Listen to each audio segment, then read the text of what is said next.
Gibble's camera. Camera? What? You turned your camera off. What is going on, everybody? Welcome to episode 12 of the Beards of Light podcast. I am ever joined by my gracious host, Gibbles Destruct. And hi. I am Kula. And we got some news for you today, but we also have a guest today. So we're gonna do a little introduction for our guest. He's a repeat. We told him we'd bring him back on when he finished the story. We'd be able to have a big discussion about the story. So we are gonna bring him back, but we gotta make fun of him a little bit. So let's see. This is from. Let me make sure all my audios and stuffs are on. Yeah, this is from the Heidelin fight. For those who are all out that of our far. systems before I continue this cutscene. Let's get it out of our systems. Come on.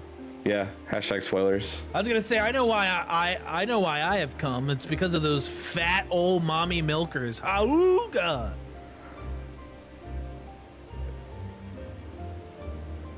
Auga. Hey, mama. What are you doing after this?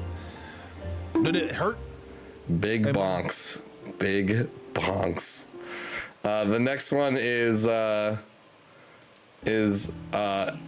Wraith asking why. Why does this game hurt so much? I love this. We must give thought to what we hope to achieve after the proverbial dust has settled. This game keep hurting me.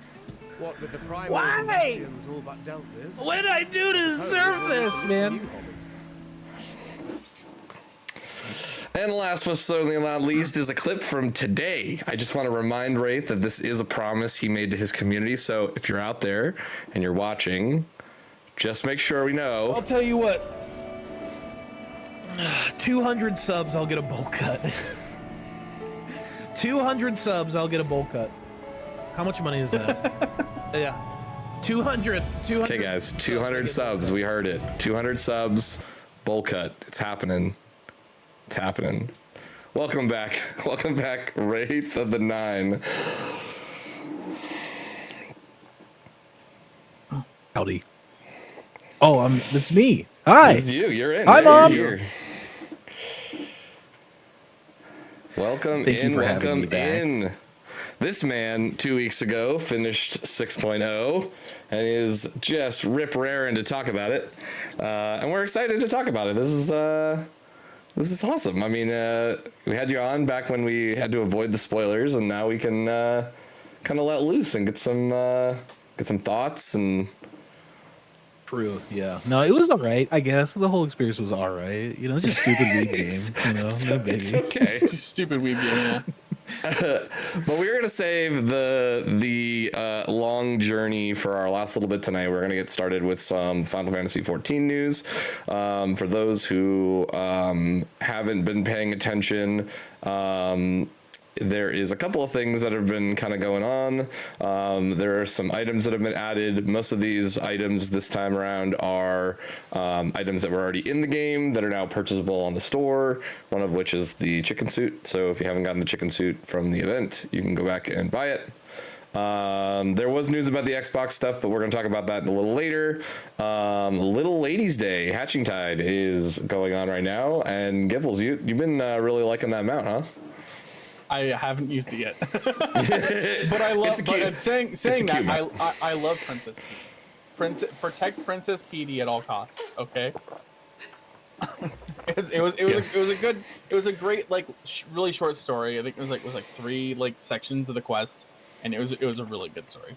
And Princess Petey. If we protect one princess in this whole world, she is a recurring character and lives on forever. Protect Princess Petey. Big news is this is actually pretty crazy big news is the ability for the JP data center, the North American data center, and the European data centers to be able to cross-region travel to Oceania data center. So we'll be able to have big parties on the Oceania data centers with our EU friends for those who only have NA characters or only have those. Give me 1 second here. Let me figure out what's going on. I'm not pressing down on my foot enough. That's why. So yeah, JP data centers, North American data centers, and European data centers will, for short term, for testing, be able to cross-region travel to the Oceania data centers. Big, huge news. There's a lot of EU streamers that a few of us watch, so definitely worth that. And then we finished up the 15 event. Wraith, what did you think about that? Oh, it was awesome. I'm a really big fan of FF15. So being able to have like just this weird, like, I mean, obviously it's an old one, but having Noctis in the game is really, really cool. I thought the point warp ability was actually like really well implemented. Then here we go. I'm just saying. I thought it was good. I'm just saying, a good event. The third time it's come around, so yeah. Did you get your regalia? I did, yeah, and Nice. I definitely am gonna get flying soon, ish. Do you not have flying It'll anywhere happen. except for ARR? I have it in ARR and all of Stormblood, but I haven't gotten it in Shadowbringers, Heaven's Word, or Endwalker yet. But it's happening soon, maybe. Soon, TM, love it. All right, so the last little bit of news that we'll talk about before we get into our topics for tonight is the fact that you guys are not able to be on the game right now. We are in maintenance mode right now as of 9 o'clock until early in the morning when they unlock the 24-man. So all the coins from the newest 24-man will be unlocked as far as we expect. And then the Echo for P12 and P through P9 will be raised a small bit as well. So for those who are trying to get their clears, this should make things just a tiny bit easier to move. I think it's is it 15 or 20%? I can't remember what it moves to. It's currently at 10, or it was currently at 10, and then I don't know if they're going to 15 or to 20% echo, but that it should skip a couple more mechanics, which would be great. Yeah. Bard and I are done with our P12s officially, and then I think we're going to drag Wraith through some once he gets to that point and is ready to do some Savage. We'll get him through and be well on our ways. I'm going to beat ass savagely. Yeah. Yeah. we gotta get you through. Are you planning on just doing the going through all of them, P1 through 12 Savage, or are you gonna try and do? I want to just go just through the current one. I want to go through all of the Savages I've missed in order, just so I can kind of like see how they've progressed. So I mean, that's how we've kind of done. You're talking Ukab through it all. I guess so. I don't even know what an Ukab is, but or sorry, if not, it's not asked, Ukab, that needs not, to be not coils. Ukab, coils, not Ukab. Ukab is the ultimates, not Ukab. Coils, yeah. We did Like the do Bahamut stuff. You coils. did Yeah, coils? we did do coils. Okay. Yeah. So then done- coils will be done. That means, hey, you get to go back to Alexander. Yeah, Alexander, Well- Omega, Eden. I mean, I want to go through Eden again because one, I want a lot of the gear, and then two, I need to see what all this light rampant is about. Light rampant. You skip light rampant unless you sink it. Well, yeah, I'm assuming Wraith is gonna sink it. That's true. That's true. Yeah. Oh yeah. We would do Saints and then Maybe level not no that Echo. one. Maybe not Alexander, but yeah. Yeah. We might skip Alexander, who knows? Yeah, we'll do the three that matter, right? One for the mount, one for the two mount ones, and the minion one, just so you have them, right? Just so you know. Oh yeah. Just we'll unsync those and just blast through them and get them out fast. Oh, yeah. Keeping with Final Fantasy, Bard, you have a story for Final Fantasy today, right? Yep. So I'll actually go through both the two things I have because one of them is really fast. Xbox, it has an actual release date, March 24th, I believe, if I remember correctly. March 21st. Yeah, it's just so around this the bend. Thursday. Yeah. This Thursday has its full release. One really cool thing is that it has a free version for a limited time. it is just where the free trial. It's just the Aromaborn, Heavensward, and Stormblood, but without the you get all those licenses for free. So it's the free trial, but you didn't have to pay a sub, and all the free trial limitations are off. So it's a kind of cool little thing. One really interesting thing, though, is that they implemented something really weird with it. Is that if you want Mog Station items, you can get them through the Microsoft Store using 14 coins. So yeah, they're starting a new currency. yeah, well, I mean, like, so, Oh, like, no. 14 coins, it makes Yeah. everyone think WoW coins. It's not. There's already a system that works almost exactly like this on the Mog Station. They It's were called Crystal. Krista. Yeah, Krista. Yeah, Krista. Yeah, but so it's like payment for services, an optional item requires purchases will require 14 coins, which can be purchased from the Microsoft Store, and then before using the Mog Station, after purchasing 14 coins from the Microsoft Store, log into Xbox Series X version of 14 to have the purchase 14 coins credited to your Square Enix account. You'll not be able to use the purchase 14 coins until you log in, so please be sure to log in after purchasing them. Yeah, and then you can use that for your payment will be handled using 14 coins only. And other than that, it has the starter edition, which is the one I was mentioning that has all the games. And if you do an early purchase, pre-order, you get the Minfina earrings, which are not Minfina, Minfilia earrings. Which No, were you're the, right. It was the Minfa earrings. Oh, they're Minfilia. No, it's the Minfa earrings. It's the for those who are current Final Fantasy Minfina, 14 yeah. players. It's the early pre-order bonus earrings that you would get. We call them the catch-up earrings. Yeah. So they grant a bonus. They grant a yeah. bonus of 30% up to level 80 at the time of the release for Endwalker. That was the before Endwalker. That was the max you could get. So it was like a catch up all your characters to get them fully maxed in preparation for Endwalker. If you got a new character, combo those with your road to 80 and level as much as you can right now. Yeah. You will get I so might much need to XP. do that. Yeah, so the only issue with this is that if you have an existing account, moving your account up to a collector's edition will not trigger the purchase of the Minfa earrings, so you will not be able to get it. So it's only for brand new accounts coming in. It doesn't say specifically, I was reading into this, because this was kind of, for me, it was like if this is Xbox only, it's kind of crumb, because, like, I want this benefit to kind of be for everybody if they're going to put it out there, right? So it isn't in the text that it's specifically for the Xbox only players. It's only if you purchase a starter edition, complete edition, or complete collector's edition. It'll include a minion and the earring.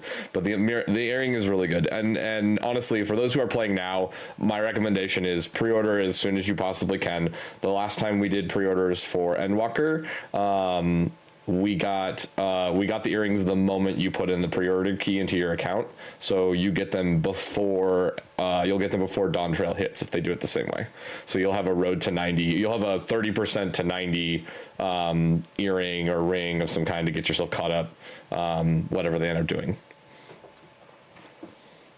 And the road to 80 is technically not only on Dynamis, it's just preferred worlds. Which can be on other data centers, and Yeah, I don't know if there is any right that's now. a case by case, but I don't think there is any right now. Yeah. But yeah, so that's the Xbox release, which is going to be interesting to see. Especially, I know I've had some people in my chat that were doing the free trial, and they were already like in Stormblood currently. Ooh. So they it depends on how hard they're chugging. They might be popping into buying the full game, popping into your Shadowbringer soon. Bet they're Yeah. skipping. There's no Yep. way.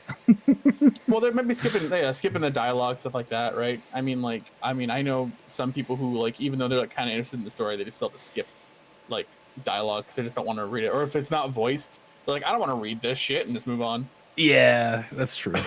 Shift There's a says lot. There's he's a here lot to of harass you, non-voice Wraith. stuff. Well, they said they were here to harass you and chew bubblegum, but they're all out of bubblegum. Oh, good. So- oh, good.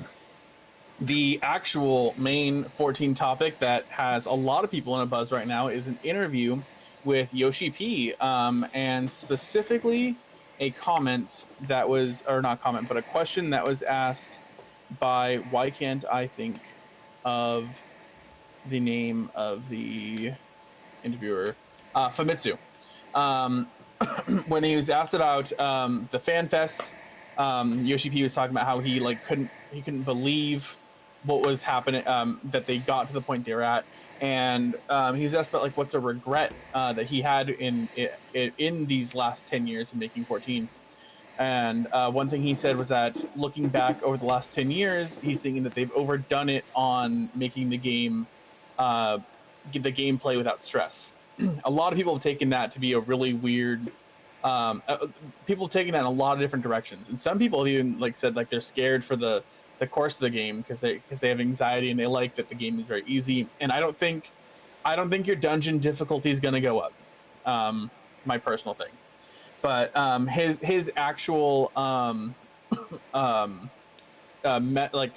metaphor, his description of like what he means by too much of a stress-free game is that if you're playing a side scroller and there's no pitfalls for you to fall into, then there's no stress in the game, but you've also taken the fun out. So in order to allow people to have more fun, and I think this is definitely a reaction to a lot of the, at least NA like content creators constantly saying like, I just log in and I just stand in Linza and I have nothing to do and I don't know what I want to do and stuff like that. And I think it's definitely a response to that. Happy made a comment about like the thought. But His thought on it was I like have a couple of questions for you guys on these things. Yeah. So, what are some things you think have been made too easy when it comes to like stress free? So like a good example, and Wraith is probably something you haven't done, is if you've done every single relic quest in the game, the newest relic quest is the simplest and dumbest thing it exists. And he's already said that he knows the next relic will not be tombstones. He's already made that comment. He knows people don't like it, but it's funny. It's so funny because like just to kind of lop a little bit on a little bit on the relic piece, like because he made that comment about the relics moving away from tombstones. It just feels like every expansion, and those who've been playing the game for a while can either relate to this or are welcome to combat it. It feels like every expansion, people just happen to complain so much about how to get relics and not wanting to do, like relics ruined fates for me, or relics ruined this for me, or relics ruined that for me. And then when they give you an avenue to kind of do whatever you want with to be able to earn the point, like the tombstones that were used to make the relics were earnable through a million different, you could do roulettes, you could do dungeons, you could do trials, you could do raids, you could do just about any content. You could do treasure maps, just about any content, fates if you wanted to, really just about any content. And it kind of opened the door, but then people are like, well, now it's too easy, right? Well, I mean, like the main thing is that like previously, I mean, you had Atmas. So I have no problem with pretty much any other step except for the Atmas and the luminous crystal steps. I hate those just constant fate grinding. Yeah. And I think that's one of them, and because you had like a 1% chance of getting an Atma originally. If you've gone back to go do the old ones, they've increased the Atma and the luminous crystal drops a ton, and they reduced the number that you needed because you used to need 3 Atmas from each area, and they had a 1% drop chance. And now it's 1 per each, and you can just farm them. You can farm them all in one sit. So like if you want to get one of each relic, you just farm all of the ones that you need, and then just move on. Yeah, but yeah, definitely they swung it too far the other direction. That's my opinion as well. And like I think the best step, and I'm gonna get some flack for it. Just hear me out for a second though. But I think the best step in any relic was the books. But I do agree that the books were also overboard. You didn't need, because the book step, I don't know if you haven't done it, So you get I think I don't remember how many books you have to do. You have to do like 12 books. It's 12 books per each relic, yeah. Yeah, so it's and you 12 can't books carry per relic. multiples of them at any given time. You can only carry one at a time. Each book requires you to kill 5 of 3 different enemies, do 3 different dungeons, and do 3 different fates. And the fates are the thing that kill you because they're very specific fates. So you have to sit there and wait around for them. So I definitely think the books are way overdone, but had a good concept to them. Oh, that's right. Sounds You like did a the lot lab of quests. work. You had to do 3 lab quests. Lab quests were nothing. It's still an extra step. Yeah. I do like, so the Shadowbringer ones were pretty good. So the one thing I liked about the Shadowbringer ones, which felt like it was the first time you could do that, and maybe I'm wrong, is you could, like, a lot of people were farming in Bozja, but they would keep a relic on each step, so they could earn all of the items to be able to do the Bozjan relics, and then just, you know, sandbag them all until you had enough to be able to get every relic, and then you just keep moving yourself up, and then be done. So that was kind of cool. I just love the discourse here for relics ruined Alexander, Alexander ruined Alexander, Alexander ruined Alexander. I was gonna say time travel ruined Alexander. You gotta think a light grind Alexander, nothing but it. Yeah, I can definitely see that. Which yes. generic mech do I want to fight today? Oh, I don't know. Yeah, it's interesting to see. Back on the subject of the stress thing, like Happy's video, because I saw Happy's video on this, he was saying, like, when the worst dungeon you can get in a queue is oh shoot, what is it? Orenvale? Not Orenvale. What's the other one? I mean, Orenvale sucks, but it's the other. There's the other one that's really bad Stone too. Vigil. The hard, yeah, Stone Vigil. When the hardest, like, when the worst dungeon you get is Stone Vigil, and like that's a ARR dungeon, like that, then there's problems, right? Like you shouldn't, like, you should be kind of sweating a little bit on some of the dungeons, you know, every now and again. They added a little more mechanics to the end of this expansion's dungeons, which was pretty interesting. But yeah, I mean, it's. I'm interested to see, because he's claimed that they're going to be kind of pressing a little bit more stress back into the story of how they're going to do that. A lot of people are kind of upset with the 2-minute meta. And that's, for those who are unaware of the 2-minute meta, it's that every rotation breaks down into a cycle of 2 minutes.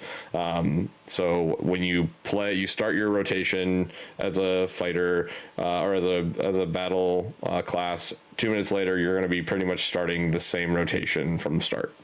And that is, for raiding, it's great because it pushes the buff windows into the same line, so that everybody's getting, like, bard buffs and, you know, and emboldens from red mages and, you know, everything else, and whatever the Astro big DPS buff is. Divination. Yeah, that one.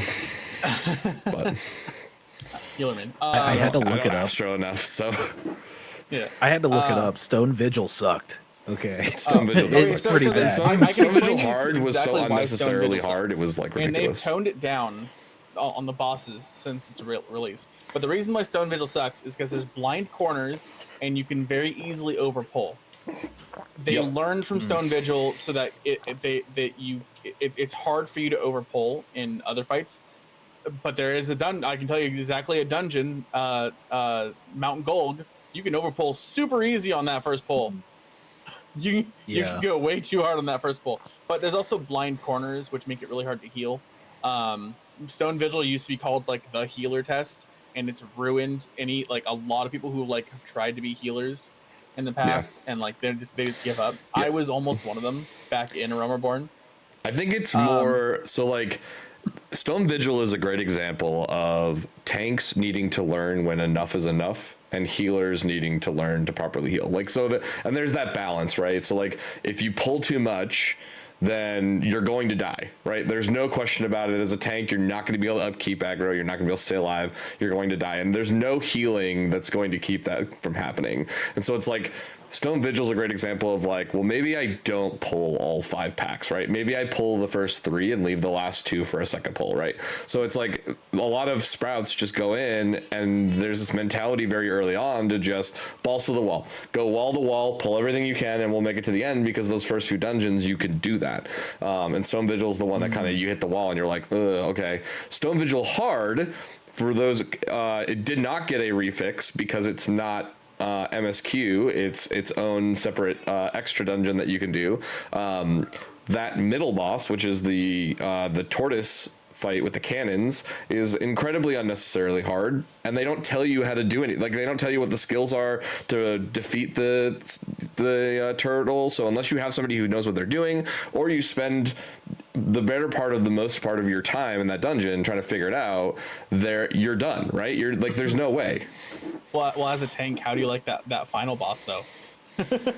The final boss is fine. Like, you know, you just got to learn to manage your mitts a little bit better. It's like I said, these dungeons are really good boss, at like the learning. final boss is the untankable dragon. Oh, that's right. He just fights whoever he wants. I forgot about that. Yeah, you can't tank him as a tank. You can't just so tank him. infuriating. Yeah. But the middle boss is really the one that's like, I think the one that. Yeah. So here's a question specifically for Wraith. As a new player, where have you seen any challenges? Where have you come into like a roadblock, like what we're talking about right there with like Stone Vigil? How like, oh crap, I pulled too much. Oh, I'm just having so much a hard time with this dungeon. Like, have you run into anything like that? All right, I think everyone knows what I'm going to say here. There's been two places, and that was the Shadowbringers healer role quest solo duty. It was awful. Man. I didn't have any of the like skills for it. We got it done. And also the Venat fight, I got my ass beat, but I actually really liked the fight. In the moment, I didn't like it, but then like retroactively, I was like, wow, that was actually like the hardest fight I had to do, and it was fun, like retroactively. Yeah. I also like the Venat fight shows you how to fight Heidelin, or like, wait, you fight Heidelin? Yeah. It shows you some of the mechanics that happen with Heidelin a little later, which is really cool. So the next bit that I was going to talk about is like something that he was talking about, how there's no stress in the game, and how some people have been talking about it. Is so like mostly what he was meaning is there's no like mobile games. There's a stress for you to log in every day, right? If I don't log in every day, I don't get my reward, and oh god, I don't like I gotta do this right now. And that's something that can cause that's one of the stresses that I don't think Yoshi wants that, because he's already said like go play the games. But there's something like that, and one thing that he's mentioned is introducing collaborative stuff. So we know that there's already stuff like this, like the Ishgardian Restoration, and stuff like that. And they're adding in another crafter one, and gatherer one that's like that, which we actively as a community collaborate and listen to increase the progress the story for it. And he said that the new exploration zone, the new combat one, the new Bajja Eureka, is going to work somewhat similarly. And so that made me think of, and so this is where I'm just going to pitch it, and then I'm going to let you guys take it from there, is Helldivers. Oh. Speaking of Helldivers, Wraith and I did enjoy some Helldivers last night with Snuggles, so that was fun. But I think Helldivers, in the context of like a live service game, because like that's what FF14 is. It's a live service game, right? Mm-hmm. I think one of the things that it does excellently is that there's constantly like someone pulling the strings, and everyone's fighting towards like one goal that you can visually see. Yeah, and I think that would translate well into other MMOs, especially like FF14, where if there was maybe some sort of like Eureka or Bajja thing where there is a back and forth, maybe the players can do a certain amount of activities or whatever that are dynamically changing to the point where it's like pushing forward into, I don't know, enemy territory, and then it gets like dialed back a bit where they get pushed back, and so on and so forth, to kind of give it that like living, breathing game world feel. I think that could do something where it adds to like a more stressful game environment because there is constantly this like fluctuation in the game itself. If that makes sense, I don't know. Guild Wars 1 really did this well. I know that there are like I know Snuggles plays a lot of Guild Wars 1, but if those who have played factions, the factions portion of Guild Wars, can relate to this a little bit. So in Guild Wars, your PvP actually depicted what faction or what alliances owned towns, and owning a town gave you deducted rates for things like keys and specialty items. Yes, we did get a Guild Wars 1 mention. But yeah, it's and to me, and they've kind of translated this a little bit into the Guild Wars 2 world versus world raid mentality, PvP mentality. But like the Guild Wars 1 kind of paved that way of like where you winning in PvP actually mattered to what happened to that faction in the game. Like it pushed the line. You could actually physically see on the map the line would be drawn where the border was, and you'd be pushing the enemy back or losing ground. So it was really cool. Even in Elder Scrolls Online, the PvP is kind of like that, where there's like 3 corners of the map and they're constantly like pushing each other, and it's like a mix of PvE, VP, and stuff, which is really cool. Something like that, I think, would work. Snuggles says it's really broken, but back in its heyday, it actually did work really well. Back in when it was in its prime, like people were actively playing, and it made a difference, and it was really fun. But For Honor does things similar too. Guild Wars was awesome. It's one of the things that I would say is interesting in the way that you mentioned, like that living, breathing mentality, Wraith, is kind of something that you missed, which isn't really your fault. Obviously, you started when you started, but before Shadowbringers ended, we did basically this. It was a crafting and gathering section, but the Firmament actually built up what is now the Imperium. So like you would have quests, and if you go into the Firmament, each of the servers on the major data centers has a particular statue of whatever job did the most points in sky points at that time. So like that changes per server based upon who in that server was doing points. But they got to a point where they had announced that the Imperium was going to be the next housing area, that you actually went in and would bring items from one section to the other to build up the houses inside the Imperium all the way around, and you'd world visit to steal progress from the server in order to be able to get because you get these tickets in order to be able to spend them on points that are already in there. So if you ever get to the point you're doing crafters, Firmament is the best way to get you from like 1 to 7 or 25 to 70. You'll get the sky tickets that you can use to buy different mounts and different minions and stuff like that. So definitely something that's still there. Sweep is also there. So if you haven't gotten Sweep, unless somebody bought it for you, that's where you get the Sweep emote, is the Firmament. But yeah, that was kind of a nice like living, breathing section. They kind of brought the feats in to do something similar. So if you go into Firmament, you can do some activities every few days. But it was something that was like everybody would work towards building whatever the turn-ins were for that week or for that patch section. What the heck is going on? Jeez. They're doing something similar with the new crafting area. We confirmed there's going to be another Firmament-like zone in Dawntrail, but it's going to be rotating in and out by patches with new worlds. Like it's going to be in outer space, and we're going to be building up different worlds and then changing like planets each time. So that'd be interesting. So it'll be the newest way to do crafting and gathering, because it's going to be a big crafting gathering area. Yeah. I think they're going to bring some battle stuff into it, which would be super nice. Like, so that it won't be just crafting and gathering, but it will be primarily crafting and gathering. That's what USGP was saying. That's what started this whole conversation. USGP was talking about the new Eureka Herbage, or the new exploration zone, having a collaborative aspect to it, similar to Firmament.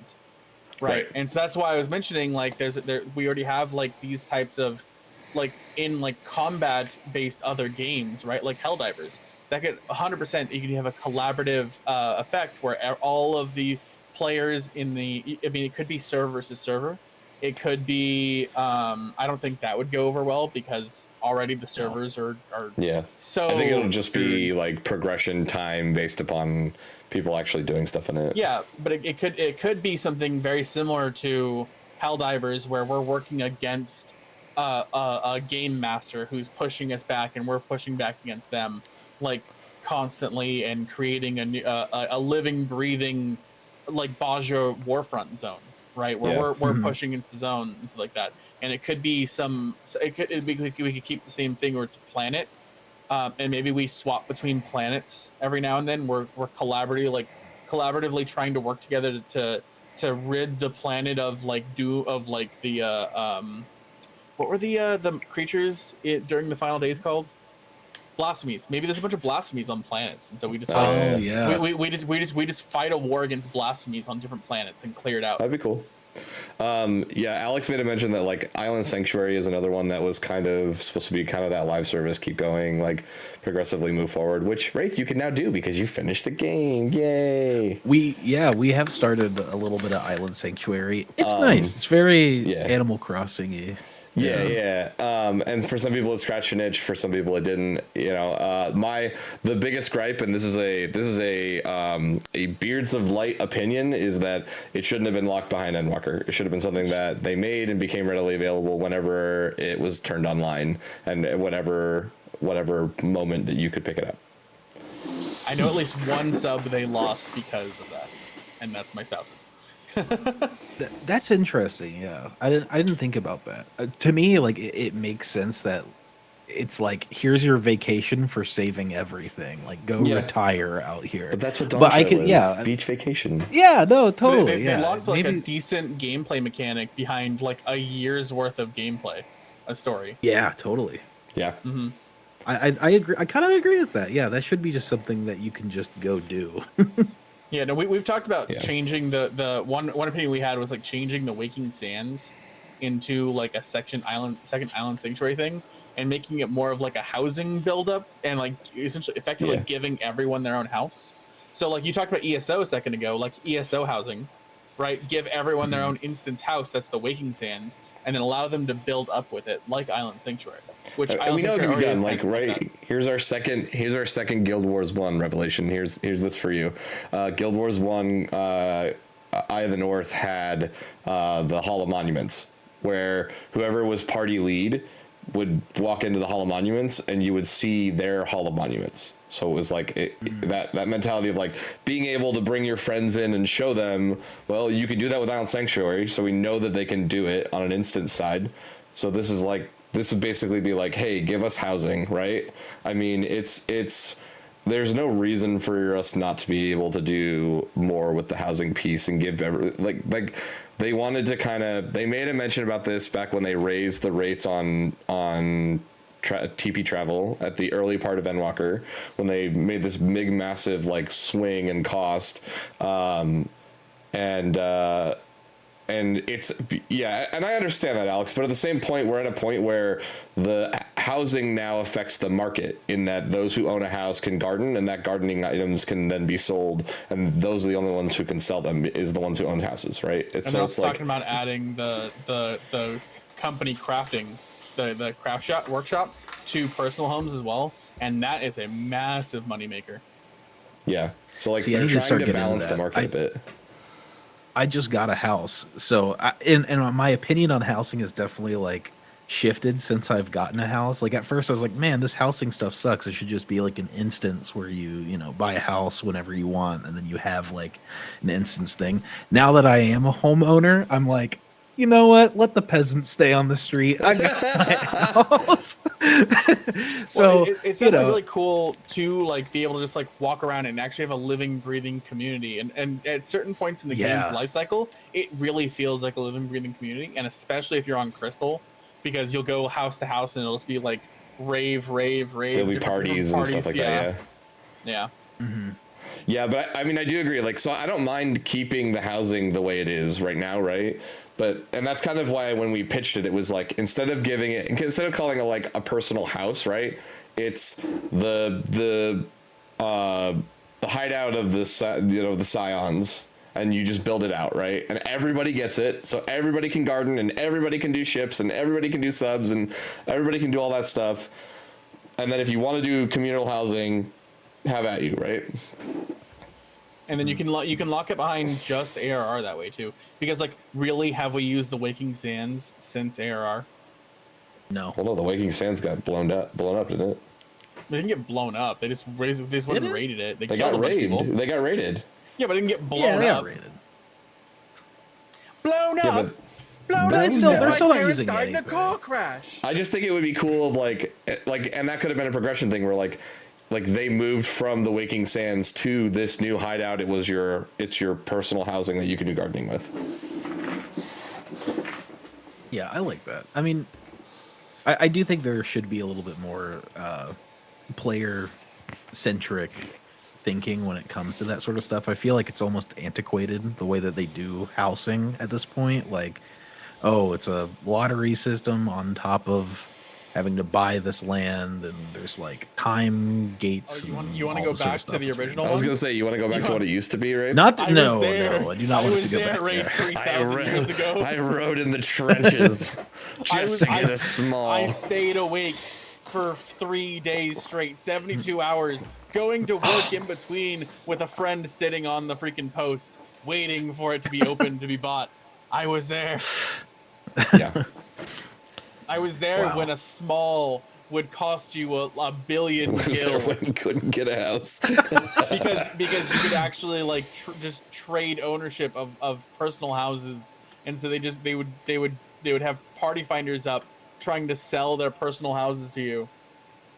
No, I do think that's a bad system. The way it was is not good either. I'm just saying there are better ways to do it. I think ESO does it really well. Like they had the instance thing locked down where it's just like you can buy whatever house you want. It's its own instance. You can travel there. You can fast travel there. It's just nice. So we're gonna address something. Alex, they did change that. I don't know if you know that. It is now per service account. No, I don't agree with that. You can have one FC house and one personal house on each data center. On each server. So like Crystal Diabolos, you can have one, and then Quarrel, you could have one, but it's they still haven't cleared out the old, like if someone owns multiple houses, they haven't gotten. Yeah, people were grandfathered in. That's the problem. Yeah, they needed to get rid of the grandfathering. They Yeah. needed to have people decide which house they wanted to keep, and that would be the one they could keep. Because there's still people who own like entire housing districts. Yep. Like one person owns like the whole district. Ugh. Yeah. I actually Yeah, that I don't know think you one of the should be people able who to owns do. one of the housing districts in the Mist. So, yeah. It's a sore Yeah, that subject shouldn't when be a they thing. bring it up. So, But, yeah. I have one last question, really. Oh, well, here's one. So here's not a question, but here's another thing that I was thinking. Definitely something that could increase the stress of the game is everything, and just lock everything, like how they did in Singer.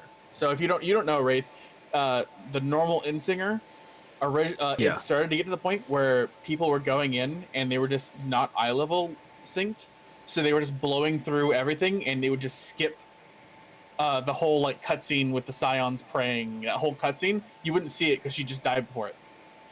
Wow. Yeah. Yeah. So one thing I was thinking is just make that for everything, literally everything in the game. You instantly increase the difficulty of a lot of old dungeons, a lot of old trials and content. Granted, a lot of people are just still going to just unsync it, but that's their choice. So Right, but then they I would mean, be I able to think- queue unsynced. I was gonna say, is there You a don't way? queue I un- mean, you can't isn't queue it unsynced now where you anyways. can?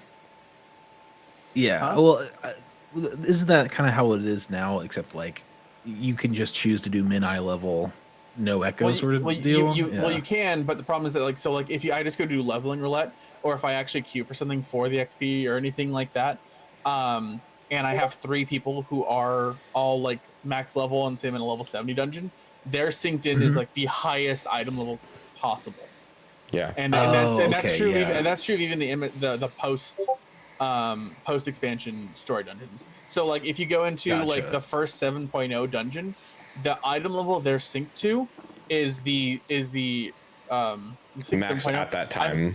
Yeah, the max at that time. So let's go to Stormblood, right? And so it's like the first Stormblood dungeon that released, that was the hard mode, whatever, like the post Heaven's Stormblood dungeon. It's synced to the Skaven gear that came out like 4 expansions later. That's like 150 eye level higher than what that dungeon was meant to be run at. Right. And that's true for all the 24 mans. That's why when you go back to ARR 24 mans, the Crystal Tower and like that, you don't care what the mechanics are. Like, what do you mean Bone Dragon has the mechanics? Did you know the Bone Dragon has mechanics? You're supposed to like kill the ads in a very specific way. Did you know the electric towers and the behemoth? So you mean nuke the towers, right? You just nuke the towers and then you're fine. You just nuke the dragon, you're fine. Yeah, I'm saying like it's stuff like that, and the easiest fix is just set like what was the eye level for that for that patch release, and make that the eye level like as a retroactive. Yeah. I can see that, yeah. But here's the actual question I was going to have. Do we want Savage difficulty? So if we're talking about stress, do we want Savage difficulty brought back to, I don't know, Gordius level? Do we? This is something I don't know if you, Kula, you weren't rating it this time. No, so I don't think you would know. And then Wraith, you definitely weren't because you just got in. No. So Gordius is notorious for when it released. No one could beat it. But here's a more recent example of P8S. People couldn't beat P8S because the dev team got too good. Yep. And so people were they were like, we overtuned it, sorry. So like people are talking about like the game's too easy, there's nothing to do, blah blah. So do we want to just increase the difficulty of Savages and just make them all the original P8S falls difficulty? This falls into the bigger discussion, right? Wraith, have you heard the cup theory for Final Fantasy rating? The cup theory? Yes, no, cup theory. I don't think so. So the cup theory is that difficulty sits inside of a cup, right? And that cup is divided by mechanics and rotation. And so the mentality is that so this is kind of where I try to steer. And I mean, if you want to do min, then do min, like that's fine. Is that the experience is already different, right? You're never going to get the same experience that was experienced back when that was live content because of this. So back in the day, mechanics were really easy, but rotations were a lot harder. And so over time, we've actually flipped to mechanics being much harder and rotations being much easier. And so if you mix a easy rotation with an easy mechanic, the mentality doesn't feel the same or as authentic as it did back when it was live content. I'm not saying don't do it. Like if that's what you want to do, if you want to try to do the min eye level stuff, but on stuff that's not current, it's not as relevant. Because the mechanics are a lot easier in the older stuff and a lot harder in the newer stuff, and the rotation, that 2-minute mentality is there. It's now a lot easier to get that rotation in. So it's it's a double like the cup doesn't feel the same now when you go back and do old content min eye level. And then you also have to take into consideration, and this is harder to do, right? You'd have to get gear at that level and then progress the gear like it was at the time. Min eye level is the very minimum. A lot of raiders already walk in 10 eye level higher than the minimum on the very first fight. So like this tier, P9S was 630, but the crafted gear was 640. And you'd get your first 650 gear before you walked into the dungeon because you would cap your tombstone. So it's like it's a good way to get like a little bit of difficulty, but it's an unrealistic, like, well, I've heard a lot of people like, well, I want to experience it like the day one raiders did. Well, you're not, because it's like there's an eye level difference and there's a like a rotational difference as well as a mechanical difference. I think I always take mechanics over rotation and stuff. Like I don't really think that the actual ability rotations tend to be, at least for me, I don't think that I don't really pay attention to them too much and I'm definitely far from perfect, but I think the thing that's the most memorable, or at least adds to the overall experience and individuality of each fight, is definitely the mechanics. And I'll definitely take harder mechanics in making that more interesting than having like my personal rotation be more difficult or whatever, you know. That's how I feel. And I think like, yeah, like, I mean, I know Destiny, right? Destiny reference coming in, because that's all I know about when it comes to high level rating stuff. I think that like, yeah, the day one experience is never going to be outside of that day one experience. It's just kind of one of those things like you had to be there. And I think that's something that just translates throughout most games with rating systems, you know? So, hey, Wraith, let's do P5S. We'll get there. I think you're 100% correct, and I think the devs think you're correct in that as well. And it's come down to this saying that the community's kind of had, and I completely agree with. It's turned into bring the player, not the class. Right. Yeah. Because you get all these moments where you get like these like, hey, oh, you're playing bard. Oh, we don't want a bard in our team. We only want dancer for that buff. And then like, oh, you're playing a red mage. No. We're not doing that. No, get out of here. And like, especially in like previous expansions that like Heaven's Word and Aroma Born, those raids had that in spades. Like you had to be specific classes to go in. Now Aroma Born is a little bit different because there wasn't that many classes. But yeah, I mean, I guess a good example of this is like most people view the ideal party comp to be 2 tanks, 2 healers, 2 melee, a fizz ranged, and a tank and a caster, right? So like 7.0, Gibbles and I already allotted to a static for our first month, for our month clear. Like we want to try to get the first tier done within the first month. But we're doing 2 tanks, 2 healers, a melee, a fizz ranged, and 2 casters.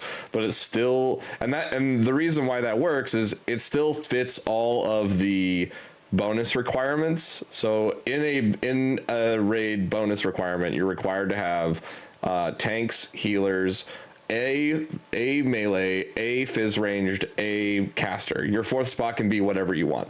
Now, generally speaking, you don't bring a second fizz range because 2 of the 3 fizz range are extremely buff heavy, and it doesn't quite fit for DPS build. So you can either go like black mage and a red mage as your casters, or in this case, we're going Picto and red mage because Picto's going to have a light buff. But still be more DPS heavy, and then you were going to have a Viper as our melee. So it's like that kind of composition I really like in the fact of like you can kind of mix and match a bit and still fit what the bonus requires to get that 6%, right? Because you always want that 6% health, damage, and LB build, but it's still like it doesn't like exile people, right? Because you could go like your fizz range could be bard or dancer or machine, and those would all still be viable within a party comp.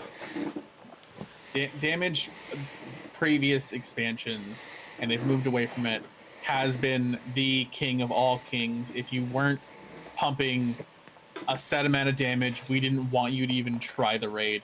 And it's definitely it's shifted to, can you do the mechanics? Know the mechanics, right? Not, hey, what's your DPS? Have you tried it on some of these guys? Where's your parses? I want to see your damage. Like, you're not going to join my raid unless you have the damage to back it up. And they've shifted from that because it was so rotational heavy. You had to play your rotation like as perfect as you possibly could and get through 90% of the mechanics. I'm going to give people nightmares. Are you ready? Pre-Endwalker Summoner, where if you missed a single skill, you were thrown off on your rotation for like 3 minutes. like that kind of ridiculousness. No, I think it's all really, really good, right? So like of all the games that I've ever played from a MMO standpoint or some kind of a live service standpoint, I think Final Fantasy does a really good job. Yeah, nice shift. It does a really good job of balancing the classes. So while Bard doesn't do the most right out damage, their R DPS is much higher than everybody else because they have a 6% DPS bonus that they give to the party every 2 minutes. And all of their songs grant buffs that grant more DPS. So it's like, while it may not be like, if you look at their raw DPS, they may not be the highest on the list. They still make up for it with the buffs that they give or the utility that they offer to the group, and it's still considered viable because, you know, it might be 3K versus 10K, but they're making up that 3K and that 6% buff. And also, like, I saw, like, I wish sub rotations didn't feel so one-dimensional. I think that's just like a fundamental, like, that's not a problem with content. That's a problem with just fundamentally the classes in general. Yeah. Like, I've definitely danced around with a couple different classes now and got a few under my belt where I've been able to see them come online a lot more, and like, most of the classes do kind of fall into that trope of, you know, like the 2 minute meta, like the 2 minute. Yeah. And they could definitely do something to change it. I could see them doing a lot of big changes with the combat system, especially because CBU3 recently got the Devil May Cry guy under their wings to kind of like help with FF16. And I wonder if any of that, like having such a skilled combat engineer, you know, would maybe make them rethink something like, oh, what about FF14's combat? Maybe we could do something to make it more fun. I hope they give him a raid design. Like, I want him to design one of the raid fights. That would be fun. It'd be cool. Yeah. Give us Ozma again. Yeah. But yeah, are you good, Gibbles? Yeah, that was all of my points I had for the make the stress conversation. It's amazing, like, just kind of closing this point a little bit. It's amazing that this, like, what was it, like 3-question article? It wasn't even that many questions, right? It was like, yeah. It there was a lot of questions that we're not discussion. saying. Yeah.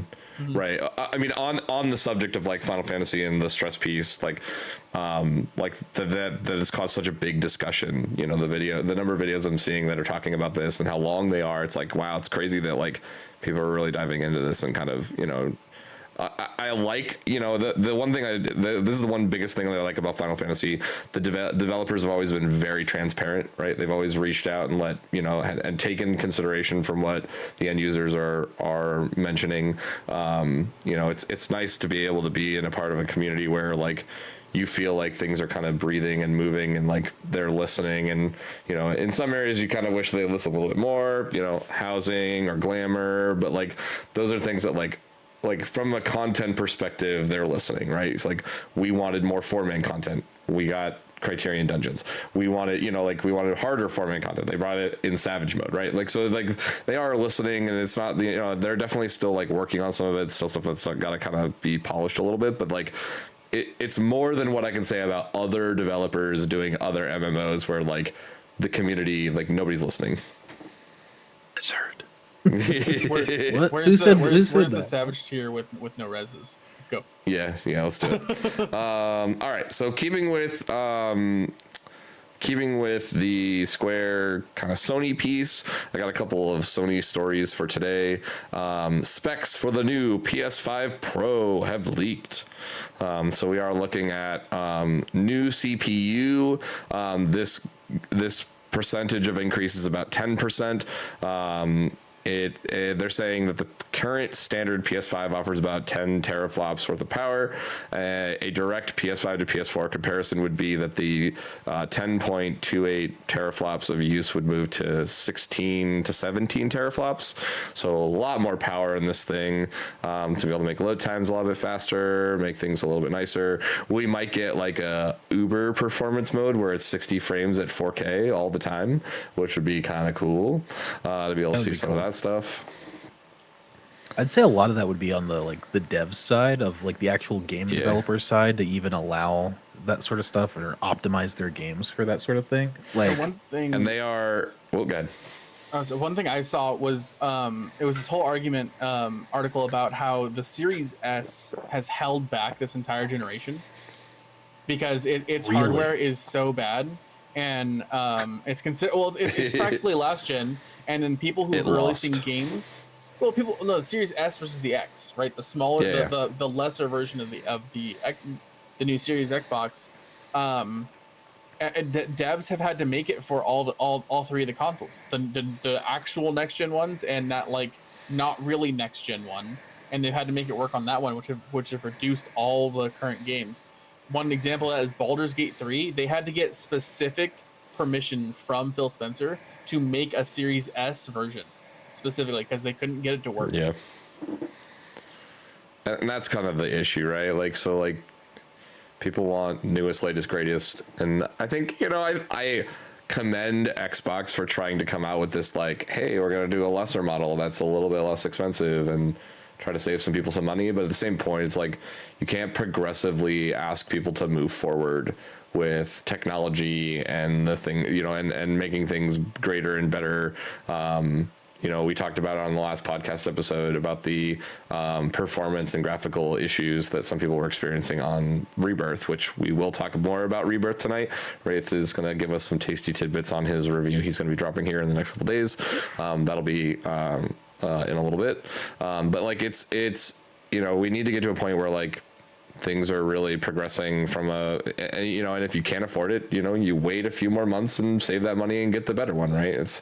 We have to stop catering to a lesser audience in order to be able to progress forward in technology. I get it. Like it was a potential hit that they were trying to do. I think another big thing that they did, which was really kind of cool, was I don't know if you guys saw the pay as you go Xbox. So they did what? It was a lock-in 2-year and you paid for the Xbox Live subscription and the console over the course of that 2 years, and they just sent you the console right away. So it was like it was like instead of being $20 for the Xbox Live, it was like I think it was like $40 for everything. And then you could play the Xbox and have Xbox Live, and it was something that was easier to digest for some people, a little bit every month when they if you have like a little bit of money that you could put towards something fun, being able to throw that money towards a console and get a high-end console for $40 a month, and at the end of the day, once you're finished paying it off, it's done and you own it. But this is gonna sound bad, but like, what games are even on Xbox nowadays? Like, I can't think of any like exclusive. I mean, you still had the Halo, Xbox and you still titles. had Gears of War at the early. Like Gears of War got up-res for the early part, but they've got games on there that are part of their like live service. Because I actually keep a live subscription. I don't have an Xbox, but I keep their live subscription because you can do most of it on their cloud service. So I literally can play Xbox on my tablet and just connect any controller I want and play. So it's like, yeah, I mean, that stuff's nice to like when you're on the road and you want to play something high res, and you don't want to have to carry a console around. It's connected to a tablet, it's connected to the internet, and you're done. Yeah, I think one of the things that Sony definitely has, like you guys were saying, like the Xbox Series S is like holding back a lot of the overall games in this generation. I feel like that's kind of not the case with a lot of the Sony exclusives because they don't have to worry about that. They're like, yeah, we're gonna make this run really well. Yeah, for and they're specifically our great. PlayStation. 16 look and great. they're all fantastic. 7 looks great. Well, that's what I was thinking about. Like, 16 you're is saying, fantastic, like, yeah. because the Xbox does have exclusives, but they haven't done as well as the PS5, the PlayStation exclusives. Yeah, and I feel like Starfield that might be playing a factor. Yeah. Well, and we've talked about this on the podcast before. This has a lot to do with the mentality of both of those businesses, right? What like the one thing that everybody knows when it comes to Xbox is new IPs from studios they bought are gonna flop. Starfield was not what it was supposed to be when it released. Brand new IP after they bought Bethesda, right? They stick their hands in instead of like you bought them for a reason, right? You bought them for doing good work. Let them continue to just do that work, right? PlayStation has been very well known. They let Naughty Dog do whatever they want. They told Neil Druckmann, hey, if you want to make, because for those who watched the Last of Us 2 Grounded video that they did, he's talked about doing an intermediate story where it's Joel's brother, like doing his story. And Sony reached out to him and was just like, if you want to do that, do that. If you want to do something else, do something else. Like, they don't care, right? I mean, like, they know that Last of Us is a very popular franchise and it would do well, doing another Last of Us type series, but they're not sticking their hands in, right? I think they're holding the studio's feet to the fire of being like, hey, you're saying you can release this now, show us the progress, but they're not being like, we don't really like that. Do something else with that. Spider-Man is a good case of that. They did, Insomniac Games, fantastic job with the Spider-Man series. Mm-hmm. Yeah, and even like I think there might be something going on with possibly From Software. I'm not entirely sure, but I know like they did even like the Demon Souls remake, and that was like. Yeah. That was Blue Point, not a marvel not to look Soft. at. Oh, that was it was a I different studio. want Blue Point to get Bloodborne. Like, please, Sony, right? Please give Blue Do Point anything Bloodborne. with Bloodborne. Yeah. Anything with Bloodborne at all would be fantastic. Just a 60 FPS. But that's the mentality difference, right? Like, so like, I think the biggest thing that we have come to kind of understand with between Microsoft and PlayStation and Sony is that Sony is very good about just letting their devs cook, right? They know what they're doing. Mm-hmm. They bought them for a reason. They're, unless there was unless the studio was faltering, like, let these studios cook. Let them do what they do best. Let them produce the things you bought them for, and leave them alone. That's very clear with some of the new IPs that come out of PlayStation. Unlike the ones that flop. I mean, the other one was State of Decay 2. When they bought that studio after State of Decay 1, State of Decay 2 sucked, and everybody hated it because they put their hands in on it. So it's like, it's just one of those things. It's like, let these studios cook and do what they're capable of doing, and don't stick your nose in. And it builds an audience that makes the audience say, yeah, I'm going to get a PlayStation because I can't wait for the next Insomniac Spider-Man game or Naughty Dog title. Or Horizon, but or God of War, or Horizon. Yeah. And the opposite is true for Xbox, where it's like, man, I really hope they stop making Halo games. I really hope the they next Halo stop game is making Gears of playable. War. They've been making bad decisions on who they're buying, in my opinion. Yeah. Like, I don't even think they touched like StarCraft. I think Bethesda has just been going downhill. That's my hot take, man. I mean, we had Fallout 76. Starfield, you mean? But yeah. I thought it said Starfield. You said StarCraft, but yeah, that's fine. Oh, well, yeah, that too. They bought that too. They've done. They did buy that. we won't get into my spiciness about Blizzard dropping Ghost, because that could be a whole nother thing. But no, you're totally right. I do think that Bethesda's completely gone downhill. Everyone's like, "Oh man, I can't wait for Elder Scrolls 6." I'm like, I can. Like, let them take as long as they need to get that right, because if it comes out anywhere close to the state of like Redfall or Starfield, like, it's gonna be awful. It's gonna crush people. It could probably turn a lot of like way more casual people away from gaming as a whole. Like, the next Skyrim game sucks, huh? Oh god. So, and that's the funny part about like with gotcha pulls for your armor and horses. But the funny thing for me though is like how long did the PS3 version of Skyrim just fall flat on its face?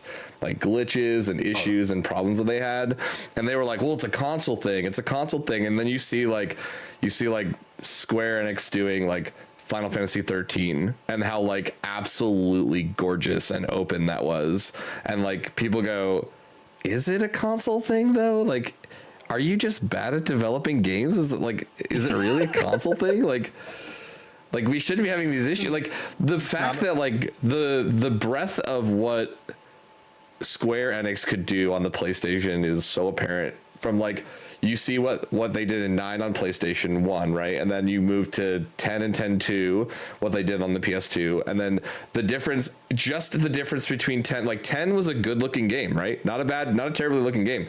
12 was immaculate. For those who played it, 12 looked immaculate. In comparison to 10, looked great.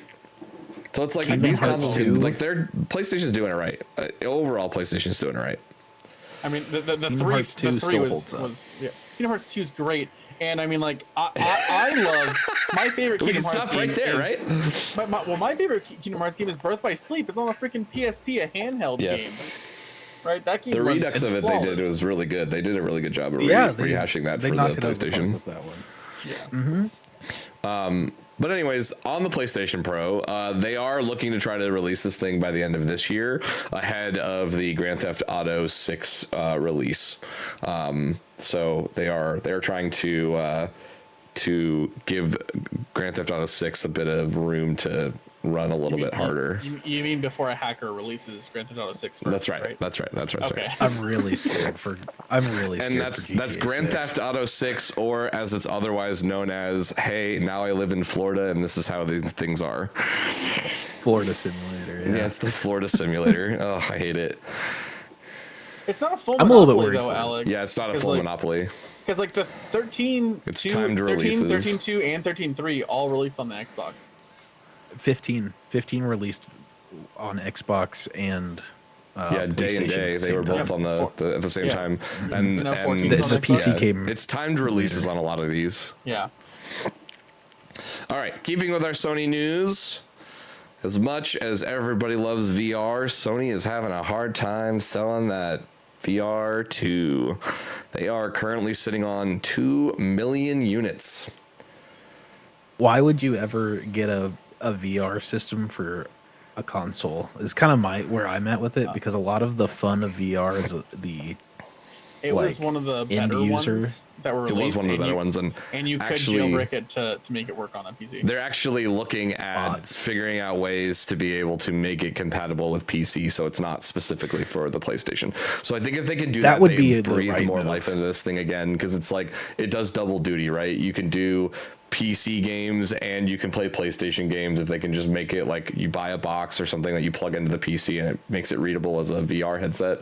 I think that'll bring this thing back to life, and people. I think they need to figure out how to bring the price down. The $550 price tag, where it's almost the cost of the console, is just too high. It's just too high for this market. Yeah, like We're talking about the 3,000. Oculus Quests or like the Meta Quests are really like, they're pretty cheap and they look fantastic and play fantastic. Yeah. That's their direct competition. Yeah, one of the I first think also, comments like, is, titles. what if we launch a console, or what if we launch an accessory that's $500 but also requires a $500 console to play? Yeah, no. I mean, to be fair, it's still cheaper than buying a super high-end gaming console and a VR headset that would work with it. So, I mean, you're still out less than $1,000. You're out $1,000 versus, what would be almost $2,000 if you went both ways. That's fair. Yeah, like I think both also ways. is like titles. Is Half-Life Alyx on PlayStation? Because that's like don't the think VR so. title. I don't think so.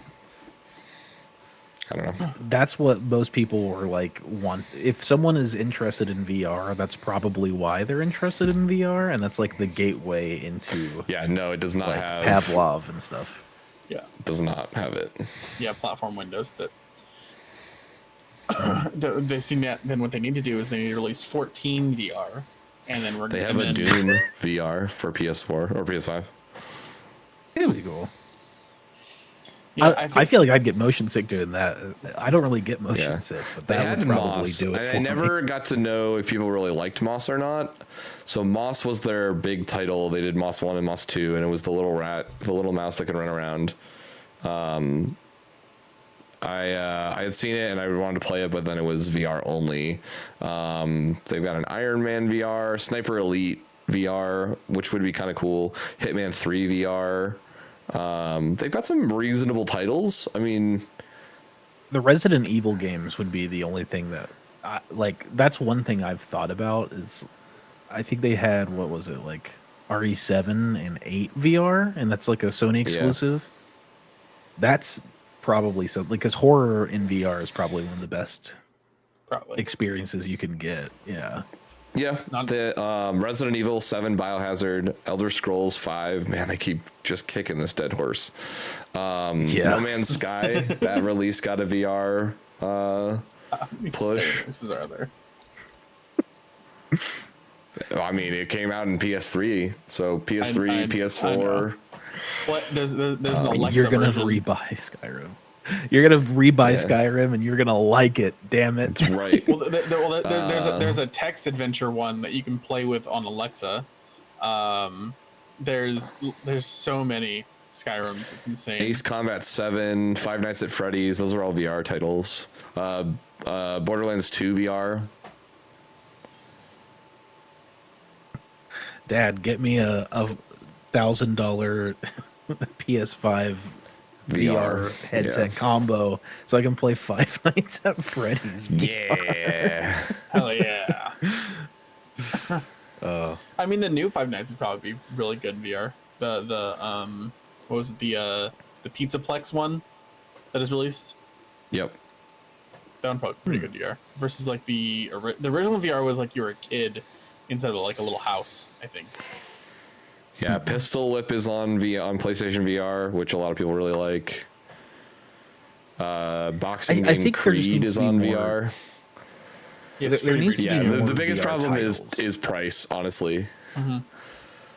Yeah, price and the like enticing titles that would make it worth it. Like, Right. there was a big boom with Half-Life Alyx because it was like, oh my god, a new Half-Life game, and it's only in VR. Okay, we'll see. Like most The people, other that's what the it other was for them. thing that kind of kicked in for me is that price is just it's gotta come down. It's really gotta come down. The price is the biggest issue for me. Is that, like, there's no way that they can justify a $500 device that requires a PlayStation to play like that. Like, take a loss on it and make better VR titles, right? Like, make it up on the titles end. Just put VR chat in and then make it subscription. Sell skins, something like that. Don't give them ideas like that. As much as I hate that. If they can make it for PC and bring the price down, I think it would be great. VR Helldivers would be fucking amazing. Oh, that would be sick. Oh, and Helldivers Alex, is for just your so thing, fucking cool. on the relative mechanics, imagine P12, but you have one like the running pads, and so you gotta do super chain and actually run in real life. Oh my god, I hate it. No. Like, I love it. Let's do it. All right, and then we obviously can't end the news discussion without talking about the elephant in the room, which is the massive Apex Legend hack that has postponed the Apex finals. Yeah, as an IT professional, both Wraith and I could probably kind of talk on this quite a bit. This is a pretty big deal, and it definitely shows a glaring security flaw in EA's securities that they probably should have really be looking into. It's EA. They don't give a shit. You know, like, it's just, it's terrible to see this. I mean, I feel bad more so for the players involved than anything else that goes into this whole debacle, right? Like, EA, get your shit together. And I feel bad for the players because it's like the legitimacy and integrity of this thing that they really care about is being tarnished because of EA's negligence, really, you know? From the beginning, like, I mean, it called into question like some of the players' integrity at first, because like there was a guy streaming it, and then all of a sudden he had wall hacks, and he has to try and explain, like, hey guys, like, I'm not actually playing with wall hacks. I'm out of the tournament now. I'm gonna bow out now. Like, I'm not doing wall hacks, guys. I swear. And another dude was like, there was a I saw a clip of him, and he's just like, oh shit, I've got auto aimbot. And they're like, what? Yeah, I've got aimbot right now. And like, how? I don't know. Yeah. Yeah. The fact they stopped, That's the like that shows the integrity of the players, I think, more so than anything. Yeah. If you don't know what happened, guys, there was a big tournament. There was like millions of dollars on the line for Apex, and there's the person who hacked it. I don't remember like the actual name, but it was like Slayer 2009 or something like that. I know it was like 2009. It was like a 15-year-old hacked in to to a bunch of Apex players, and they went did a data search on on a lot of the PCs, and a lot of them all had the same malware implemented. So he got into a ton of PCs and just started giving people hacks, like giving some people aimbots and some people like. It is looking like more and more that it's a vulnerability with the anti-cheat system, that he used the anti-cheat system to his advantage. So it's he or she, we don't know who it is, but it does look more and more like it's less it is a malware, yes, but it is a malware targeting the anti-cheat in order to be able to bypass the anti-cheat to give the players cheats. And so it's yeah, it's gonna be, I wouldn't be surprised if they roll live servers into the finals and do everything offline and do just a local LAN tournament. See, I don't know much about Apex. I don't play it. I think it's awful.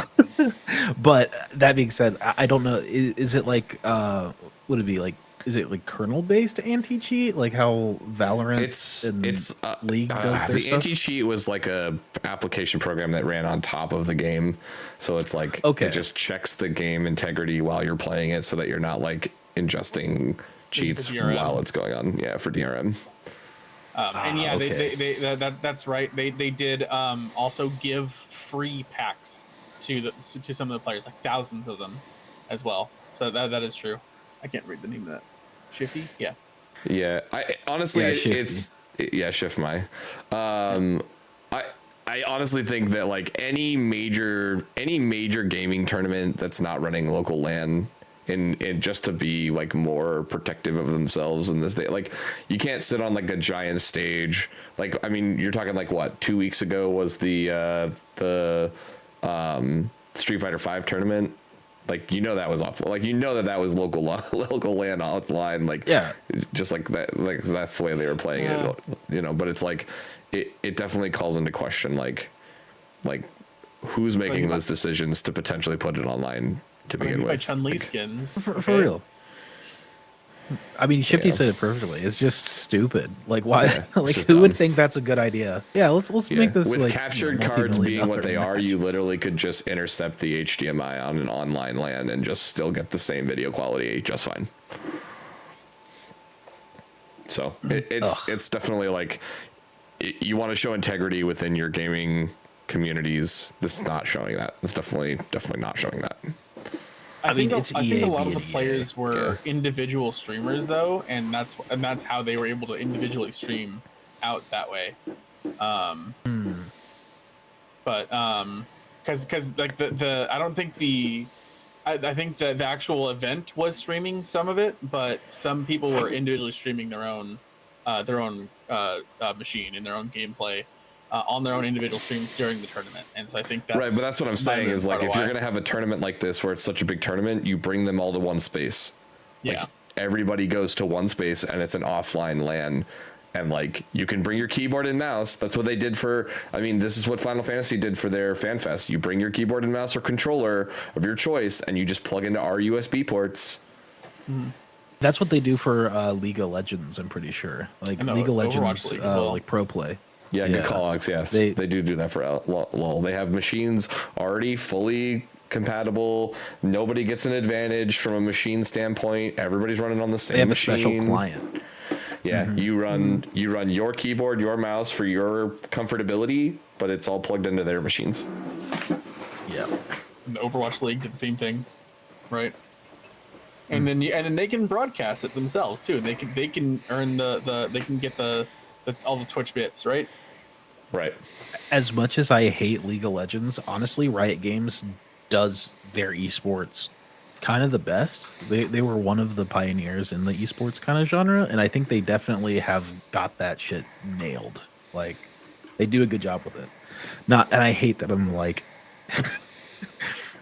complimenting Riot Games, but they actually, I mean, they do it well. Yeah. I think Dota's still the highest payout ever. I don't think I've ever seen a Dota game. Well, you're lucky. But the 2021 International Dota 2 was the highest payout ever, $40 million. Yeah. It's insane. Okay. Before I give the floor to Wraith to talk about his review and his 14 experience, which we will end this last section on tonight, the official patch notes for the 5.8 have dropped. So I just want to quickly run through those while we're here so we can talk about them real quick. So as expected, XP gains from the leveling dungeons for NPCs have increased this turn. Allegan Tomestones of Causality rewards for completing 2 rows have been increased from 500 to 1,000. The last EX of the fight, because Wraith has not done all the patch content, so I'm going to be very clear, has moved to the Duty Finder as opposed to the Raid Finder. The drop rate for the mount for the EX has been increased, and they did give the 99 totem release this patch, so you can now buy the mount with 99 totems. The 12th circle, the normal 12th circle weekly restriction for the sword has been released. So those who want to farm the tombstone weapon, they can do that. Echo has been increased to 15% from 10%. Weekly reward coffers for the last of the 24-man raids, and the specialty item limitations have been removed. The coins, the items can now purchase the weapon upgrade. So one of each will allow you to purchase the weapon upgrade.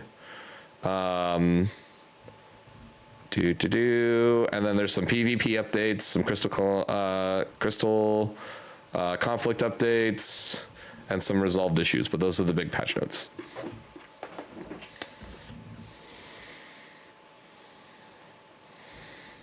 Yeah, PvP actions. Yeah. Good set of patch notes. It's about what we expected, right? I mean, we were pretty much on the dot. Unlock of the 24-man, increase in Echo. Yeah, I'm looking, season 10 ends. Yeah, that's right. It doesn't look like you can desynth. It doesn't say if you can desynth the weapons yet. Yeah, not yet. The new trial. I've got a lot of them I want to desynth. Yeah. Anyways, so yeah, just wanted to throw those out there since they went live an hour ago. That those are now live. All right. Well, with that, we'll start with your hot notes for your Final Fantasy VII spoiler-free review. Whatever you want to give us. I won't give too much. I'll save most of it for the video, which should be coming out tomorrow. I have it edited up. I just need to kind of export it, throw it up on YouTube so that you guys can all watch that. It's pretty funny. I try to weave in a nice nice balance of goofs, gaffs, and laughs with some actual, criticisms and kind of like praise in a mixed bag. I would say I would recommend, I know a lot of people, especially in the 14 space, 14 is their only or first Final Fantasy game. Rebirth should definitely not be your first one away from 14. It is convoluted. It's weird. If you know anything about Nomura or Kingdom Hearts, there's a lot of Nomura and there's a lot of Kingdom Hearts in there written into the DNA of it. Let me ask you guys a question. Do you guys like tacked on card games? Yeah, I love it. I mean, you Because played Triple Triad, right? So the only thing I'll say on this is my wife's been playing through the game. I am not playing through it yet. And every once in a while, I'll just hear her swear from the other room. And I'll be like, what's going on? And she'll go, I'm playing this stupid card game and it's dumb and I hate it. They make you play the card game. They make you play the card game, and it's pretty rough. I don't think it's necessarily that big of a plot detail. So I'll try to keep it as vague as possible. But there is a mandatory Queen's Blood, which is the name of the card game, tournament that you have to take place in and win without any warning. You cannot progress past it. There is no like warning it's coming. And so when it comes, you're stuck there until you win. So you could have the worst deck possible, not touching the game up to that point. And it's like, here you go. You're going to play it. And it's really, really fucking awful. And it really slows down the pacing of the game. The mini games, there are so many. I was talking to one of my mods, Alamongo. Shout out to Alamongo.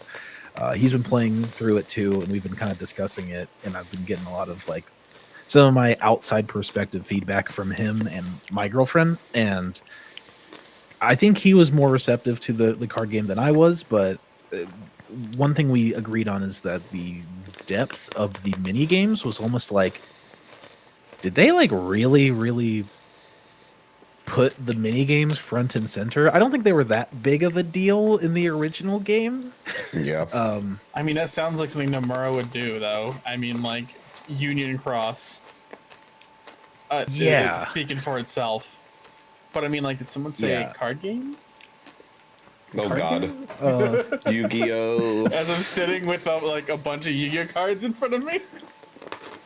What's The man your, who's been known what's to your play deck? Yu-Gi-Oh and Magic in the middle of a raid. I can win this match while I cleared Savage Raid. P11 I cleared P11S while playing Yu-Gi-Oh. Okay, I did it. So That's awesome. Master Duel or Yeah, it was Master Duel. Yeah. dude, Master Duel slaps. You got the triple blue eyes. These are SDKs -001s. So if you know, you know. Those are the original Kaiba starter deck ones. But yeah, so the card system is kind of rough. There's so many different, just stupid, awful, time-wasting mini games. If you like mini games, if you're like a fan of like the Yakuza series, like you'll probably like it because there's a lot of them and they have different varying degrees of depth and polish. I think like on the high side of things, you have like the Chocobo racing, really fun stuff, very Mario Karty. And then on the low side, I think you have like the Queen's Blood card game, which is super mandatory to the plot for some reason, and then like some boxing mini game. That boxing mini game, that one got my wife too. She was like, "How long do I have to do this stupid thing? I just want the item." Yeah. Please." Yeah, it's bad. And so that's all I'll say for the most part. I will say I like the game, but it's got a lot of problems. And so my review title is FF7 Rebirth is awful.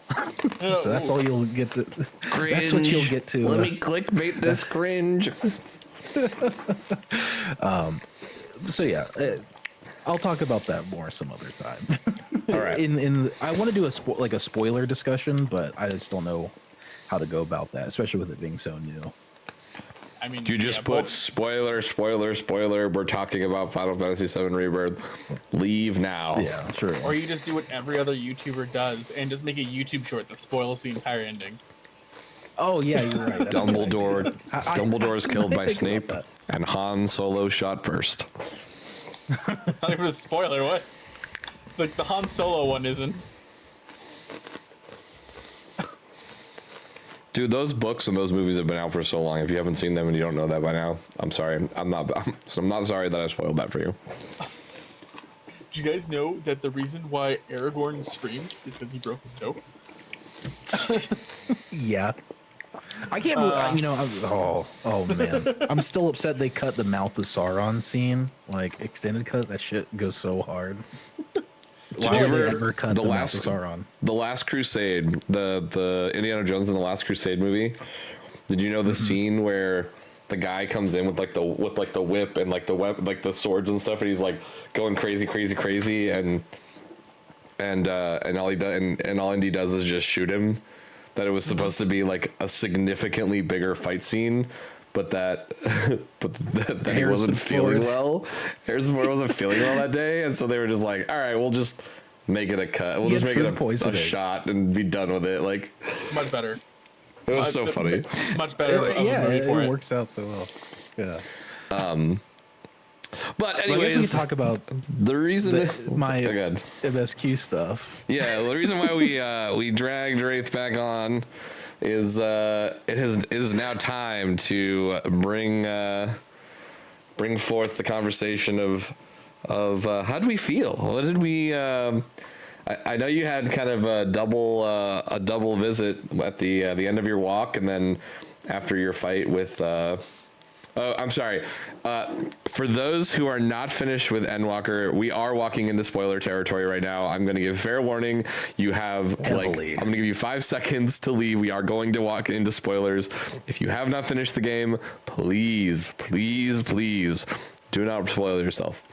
Walk into I'm gonna spoilers. get so Yeah, deep walk. in there. I'm going to get so deep into those Up into the Endwalker spoilers. We're going to be talking about it it. because we got some controversial hot takes from earlier parts of the game from Wraith that we have to bring up and really kind of twist in a little bit. Sure. So this is your warning. You have been warned. We are moving into spoiler territory. So you had a double visit, right? So you had the after the Medion scene at the end of the walk. You had a bunch of people who were there to greet you, and then you had the greeting at Mordona at the end of everything, at the closing where the Scions are splitting after you beat Xenos for what we believe to be the last time. I think, Wraith, you're not convinced, Test of your right? reflexes, yeah. My reflexes were tested. I can say that as the entire Test of your reflexes. my entire ARR to Endwalker journey, my reflexes were thoroughly tested. No, I actually I have some mixed thoughts, right? So okay, the journey overall is amazing. I don't think I've ever experienced such a thorough, especially like on a quality level, something that has stayed very consistent, if not gotten better as time goes on. It gets better. The it gets better memes. It's true. FF14 gets better. Water is wet. The horse drawing. You know. Yeah, and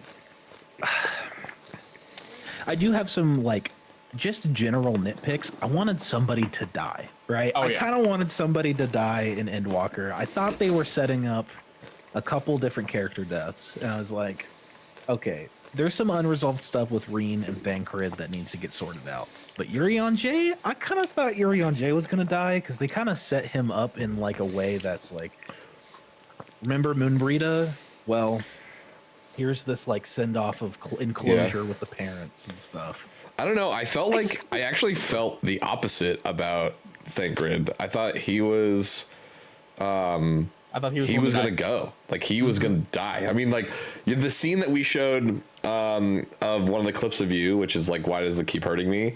Like he makes that mention. Like if I'm to die, then that's it. Let that be it, right? Like that. I've lit. You know, I'm satisfied with who I am and what I've done. Let that be it. Yeah. I think. And then when he was the one first to thing go on the ship, I was like, okay, well there it is. Like that's the death. Yeah. And then the moment that Astinian died, I was like, nope, we're getting everybody back. Yeah, Wait, everyone's you could- getting back. You Yeah. could have brought everyone back and still kept Thancred dead because he died so much longer than Yeah. everyone else. That's fair. Yeah. I don't know. I'm too much of a Thancred schmuck to a Thancred lover, if you will, to want him gone. I think like I like Urion J2 almost as much as I like Thancred. I'm definitely would lean towards Graha. I think gonna Graha's bring story that is up. like perfect. Yeah. If Ishtola could finally just fucking die already, so that she could like stop getting redshirted, Y'shtola I'd be line really, for sure really happy. too. Like I I was said, gonna for bring me that it up, was yeah. Astinian. For a lot of people, it was the Y'shtola line. It was like you So- have the stone, You can use it. Like let Yeah. me figure that out. Like we already like have all the pieces there, and it's already totally hinting spoiled so it. much. Like Ishtola did not need to be like, hey, here's the curtain, let me pull it back. Like it was not needed, and it really like killed like. It Well, killed a as lot much, of the momentum. it didn't fully kill it, but like yeah, it made it feel a lot worse. Of like My it took a lot of the weight off. 100% though. My with Estinian. So for me, it was like the moment Estinian died, I was like, okay, yeah, everybody's coming back. And my reasoning is, you don't build up this trust system, add a brand new trust into the trust system, and then kill him off at the end of the expansion. Like that literally Totally. makes the like absolute zero sense. 0. Yeah.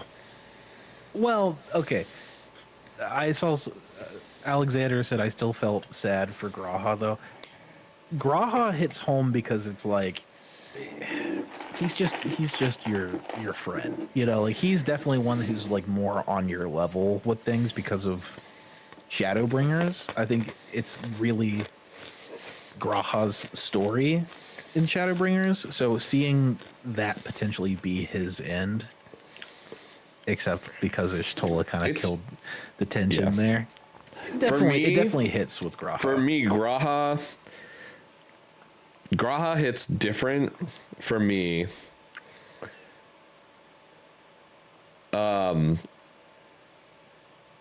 It hits a bit different for me because for me, I went through the story years ago. So like for you, like I think you realized it was Graha pretty early on. Yeah. Oh, yeah. I mean, it's the Chekhov's gun thing, right? Where it's Right. like, It was harder If to there's a notice when gun, there was it's gotta 6 be a years fire. apart between those. Right. Though. It's harder to be like, Sure, that character yeah. that sacrificed himself 6 years ago, and I've done a million other things in content that, like, okay, like that character's gone. I'm not really gonna be thinking about him. But for you, it's like, and then for those, like, I think it hit for those who had never did the content, right? So like when Shadowbringers released, you were required to go do Crystal Tower. So if you'd never done Crystal Tower before, or were new to the game, they're like putting it in your face that like, oh, Graha's gone, and then you're like, oh, but this guy with ears that are red and kind of looks like Graha, like, eh. I mean, Yeah, when I played through, I knew it was Graha. yeah, I had a feeling. So I didn't really know until I think it was like, I want to say like a third of the way through Shadowbringers is where I really was just like, yeah, this is probably Graha Tia, because there's nobody else it really could be. Like, usually they set up, like, ARR, they do a lot of world building. They set up a lot of stuff. There's a lot of names being thrown at you, and you kind of have to start going down that list of what's been established, who's been established, where are they going with that. And I think because, like you said, I think especially because they made me do Crystal Towers, like it was a mandatory thing for the MSQ to progress into Heavensward. Like that was definitely in the back of my mind. Like there's a reason.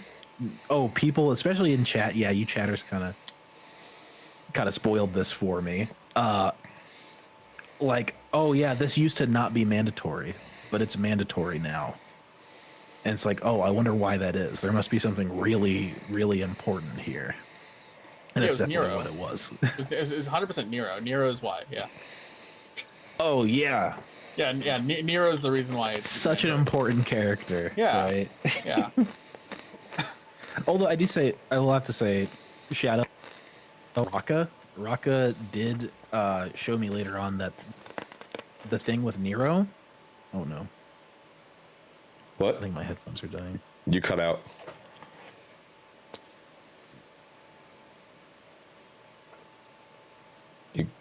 There we go. Okay. Okay. No, Yeah. there was the Medion, like in the Crystal Towers when Nero is looking at the like Morse code beeping, that it's actually like Medion out, like one of her distress calls or whatever. Like it's all wrong. It's all, or something like that. It's all gone horribly wrong or something. Yeah, yeah. I forget exactly what the line was, but I thought that was a really cool detail that they like came back around to retroactively. We got like Amon is But yeah. Van Daniel, like right. That I feel like didn't have to be in there. I think that was kind of shoehorned, like to have more ties to Alligans and Crystal Towers and stuff. I thought that was a little some stuff like that was like, do they really need to have 3 different identities? This is Fandaniel and Hermes and also Amon. Well, like so, Okay. like one thing that's really interesting. So if you do the Heavensward relics, they're tied to the Az's Law, which is a research facility of Allig, who Amon was like the main researcher for. Almost every single one, excluding one weapon, has a caduceus on it, which is the symbol for Hermes. But it's also was meant to be because Hermes was sundered. It was a piece of him, so it wasn't like 3 different people obtaining the same personality. It was they were 3 shards of Hermes. Well, it was the same shard. It was just reincarnated. Yeah, it was just reincarnation, right? I just gotta say that feels like some Nomura shit. I gotta say it's a little bit on the Nomura-y side of things, where it's like there are all of the Ascians 3 had different things. All of the Ascians had 2 names because They had at least 2 names. Yeah. Yeah, the had, like, their convocation title. name and their actual name. Yeah. So there's like little things like that, but I don't really care about that stuff because of like the way that it's kind of thrown at you. The loop was bad. Gonna say that the loop sucked. The time where loop? it's like that. No, not the time loop. Where you're running around with those fucking Loperates, and you're with Urion J, and it's the same music playing when you're down in the like. I don't know, whatever it's called down in Old Charlie, and it's just like the same music. It just kills all the momentum. It's like everything's getting up. Oh yeah, we got to get the adamantite for the ship. So let's go talk to bummed out researchers for a little bit with the Lopers. I mean, that gave us that gave us one of the best like cutscenes. With Urion J and Moonbreeder's parents, though. Totally, yeah, absolutely. But they could have done it so much better. My favorite is still like the drop off for me. Like the game was good. Like Endwalker was fantastic overall, right? As you look at it as an overall thing. Yes. My favorite though is was the game builds up. Like who's supposed to be the final boss as you walk into Endwalker, right? It's Zodiark, right? We all know Zodiark's gonna be the final boss, right? Who is it? Like who is Zodiark? Who's going to be Zodiark? Oh, whatever. And then you get to like midway, and then Fandaniel drops in, becomes Zodiark, and you're like, okay, I guess we're doing Zodiark now. And then you finish with Zodiark, and you're like, okay, so like, what next, right? We just killed the thing we were supposed to kill. What next? And then it's like, oh, there's this whole colony of bunnies. Let's go figure this out. It's not even halfway through. It's level 83. So it's like a third of the way through. It's like, guys, we're going to fucking kill Zodiark. And then it's like, oh my God, this is so crazy and epic. We just went to Garlemald after, 5 expansions of building that up. Garlemald housing, please. Garlemald housing. Please. Oh man, I'd love it to be awful and rainy right outside my house. dude. I was But the buildup is crazy.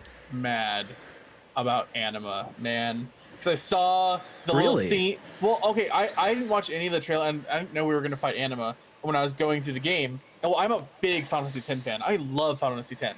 And I get the cutscene, and I see like the chains, and I see like the hands like shackled together, and I was like, that's fucking Anima. I knew it, and then I was like, oh, it's Anima. Holy shit, the first trial is Anima. Hell yeah. Oh, dungeon boss. Great. Okay, cool. Yeah, I'm out. Yeah. And that really bothered me too, because when they were announcing that Anima was in, like, there were 2 huge pieces that they brought in. Like, they were like, oh, we're bringing the Maga Sisters in. I'm like, all right, cool. That's one trial, right? Like at least one trial in this expansion. And then they're like, and we pulled the Final Fantasy X artist who did Anima. Like he was the guy that did Anima. And they were like, we're like, all right, cool. There's at least 2 trials right there. Like, all right, what potentially could we get? And they're both fucking final bosses. And I'm like, what a waste. Yeah. Two of the best sets of villain character fighting. I hate it. I was so mad. Yeah, I was a little bit, I don't know. Endsinger was really cool. I will say that Endsinger definitely made up for it. That being said, I do feel like they kind of just like, they did throw in Medion very, very, very close to the end, and it's like, did they just think about this like on the fly? Did they not know where? Did they think that it was too obvious it was going to be Zodiark, so they just kind of went with a completely different direction altogether? Like, it just felt a little like a tiny bit forced. However, Elpis completely made up for all of that because Elpis was just such a fantastic arc all the way through. I thought it was great. So last time you were here, sorry. Time travel was a very hot subject last time. Yes, that's hot. So how do you? And we were very coy about it last time. We were like, just wait. Yeah. We'll talk about it next time. We'll talk about time travel. So how do you feel now about this loop? This time travel. I still don't like that it's time travel. I still will say I don't like that it's time travel. I think they could have done it in a different way.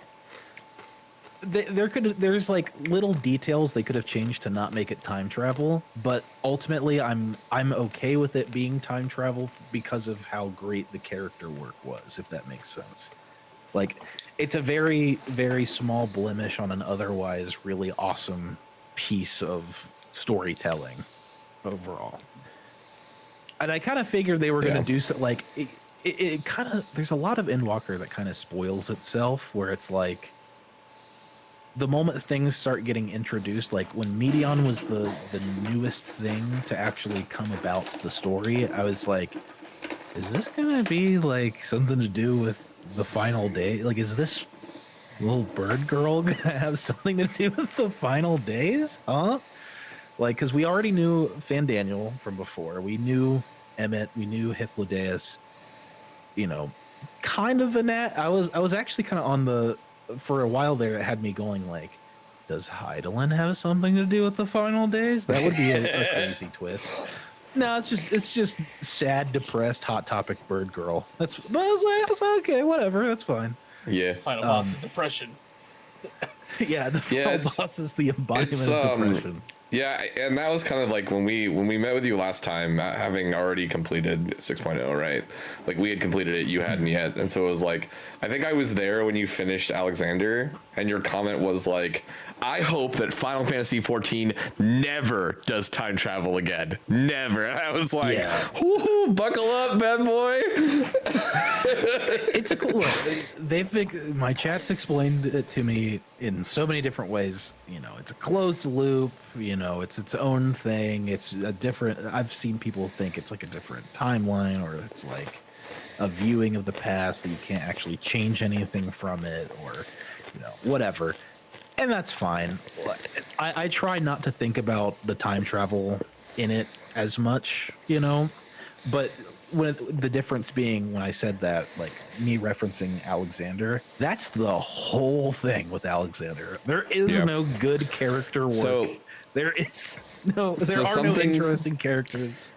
Something I'm interested to know is, has anybody recommended that you go onto the special sites and read some of the extra text as you play through the patches? No, not at all. Okay, so I recommend going on to the special sites, because some of the stuff that they put on those special sites is canon. And even though it's not in the game, it is canon. So like some of like, there was text in some of the patch sites on some of the Ascian, some of the ancients that weren't Ascians, and like their lead up to either siding with Hydaelyn or Zodiark. So like it's good, interesting reads of like the connections between like what was happening when because I mean obviously like I think your representation of what happens after you leave Elpis is like that is a representation of a fast-paced timeline of what happened in the story. Yeah, that's And not so- literally a shot for shot of what happened. Like it's so definitely there's like a an lot artistic more. There's a telling. lot more information they breathe in the special sites of like the turmoil within that community and like when they were chose to pick sides, and you know it lends more to the some of the stuff that like people just kind of take for granted right now, that like, well, they'll tell you, be like, oh, it's this, right? Like when you get some of the story that's not like quite there and somebody goes, oh, it's this, blah, blah, blah, whatever. That's where they're getting it, is from that extra special site text that they're pulling in. So it's like some of it, there was a lot of it in like the early patches that was like, that had to do with like what the ancients were doing in the time of like deciding between Zodiark and Hydaelyn, and how that all kind of transpired a little bit more than what you got in the game, which was kind of cool. So I do say like take time and take a look at that and see if there's anything there. The Vana like cutscene too. Sorry, I was just gonna say this one thing. I'll let you go. But like in the scene like of it being like protracted like that, the scenes where she's getting like mucked on her and she's like getting hit. I don't know if anyone in the chat like kind of led you to it, but that's in a Realm Reborn. That's her shielding us against Ultima. Oh, okay. Okay, that makes sense. Yeah. For me, I didn't even see it like that. I saw that as just like the way I look at it or interpreted it was just like it's the wear and tear of everything we've been through kind of like taking its toll on her, including like, I guess, including the ARR stuff, but I could see it also being like the fights with Xenos and Stormblood, because we kind of get our asses kicked a little bit there a couple times, especially there towards like the end of Stormblood with the Gimlet, right? Is that right? Yeah, the Gimlet. Yeah. You can look dark, yeah. Yeah. But yeah, so that makes sense. Yeah, that's a cool way of looking at it. Actually, I didn't think about that. But that's one thing I think overall with Endwalker that I was kind of left with was like a lot of. I thought I was going to understand more of the details of that sort of thing. So it's interesting that's like an outside of game story that they tell about like the kind of more. I kind of wish there was something in game, maybe even if it was just like a gold side quest somewhere that was kind of like, hey, this is kind of what happened and yada yada yada. But whatever. So, I mean, it's fine. So let me ask you this right now. So let's. Yeah. I'm gonna spit a theory for that has circulated. I've had a couple people tell me this theory. Okay. Of what they think the final expansion or like what the final story is going to lead into, and it has to do with time travel. So you're going to hate it, but essentially they're saying so like if you've paid attention to the story, we are 9/14ths. What can't I think of the name? Like the reflections.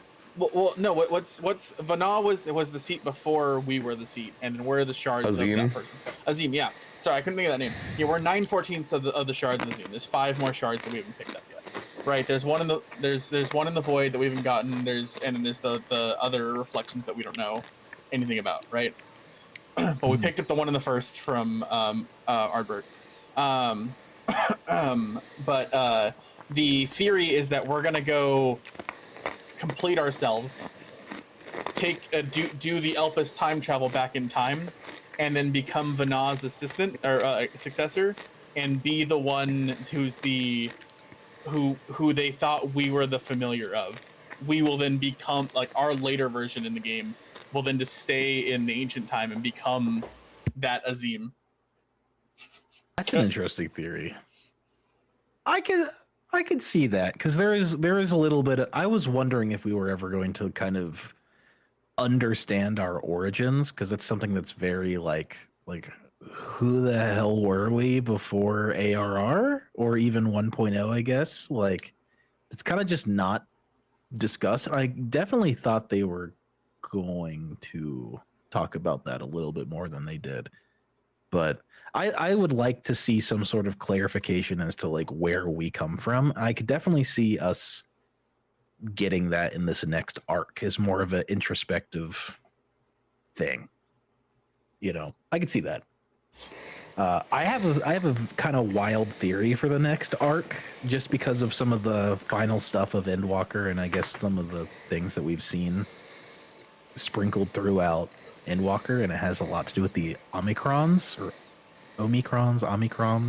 I don't know exactly which one it is. Yeah. I can see they said there's a lot more of them out there, and they've been kind of the cause of a lot of the turmoil with humans because of what they did with the dragons, like the ancient dragons. I can see something going on there. I'm gonna IRL shrug, right? I'm gonna IRL shrug. Okay. But I'm gonna say finish the patches before you devise what you believe is going to be happening in the next game. Sure, yeah. That's just yeah. that's just my current running theory. For those I feel like for those who aren't aware of Wraith streams, whenever Wraith cooks a little bit, everybody's got to shrug. You got to shrug. Okay. Well, I'll ask this: have you done the optional dungeons yet? The optional dungeons? Not yet. Okay, and then No, you haven't done the gatherer quest yet, right? No, I have not done any of that. The gatherer tribe quest with the Omicrons. Okay. So yeah, that's No. We'll just leave it at a shrug. Then. A shrug. Yeah. What he did do, Good. Gibbles, today was the Alpha Omega non-required quest line, non-blue, non-MSQ quest line. Yeah, I was there for that. Okay, I don't know if you were watching today. I watched as much as I could while I was driving. Which or, like, is listened, rather. yeah. Let's talk about the feels on that one, Wraith. Oh man, yeah. I mean, I think anything to do with like, maybe it's just a me thing, but any amount of like trying to explain the complexities and illogical side of human emotions to something that is like purely logical kind of just makes me sad, because it's like you kind of feel bad for Omega in that side quest, because of it's like, how do you explain to something that can't feel what feeling is in a way? And it was just such a good kind of like tie off point for all of that, like the Garlemald stuff and some of the Thavnir stuff. I liked it. I liked that bit. I think the most interesting thing to come from that was the interview with the Watcher. I did not expect that at all. Yeah, it was really good. That was really good stuff, and especially Took us a while to get the answer on that one. Well, I think rightfully so, right? Because that is totally a player poll, what disguised as a choice, right? You know, there's someone at CBU3 who is like, job it is to check that, check how many people have selected each of those different options. For those who don't remember that right now, it's like, who's justified in what they did during the events of Endwalker? Like, was Venat in the right? Was Hermes in the right? Was, I think, Emmett Selk in the right? You could say like all of them, none of them, or someone individual. We ended up saying none of them, because I think generally they all were doing very like reactionary stuff, where it's like, or very active things where a lot of their actions led to the problems for other people. I don't know if you're trying to bait right now, at least a little bit right now, but I will tell you the answer is in the game, and it's in Shadowbringers. It's in an optional dungeon in Shadowbringers, and you got to read like optional dialogue stuff in the dungeon.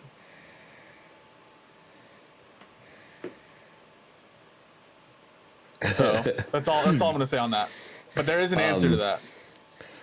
But yeah, so like we were all kind of egging a little bit, and I think for me, the wording is what got me.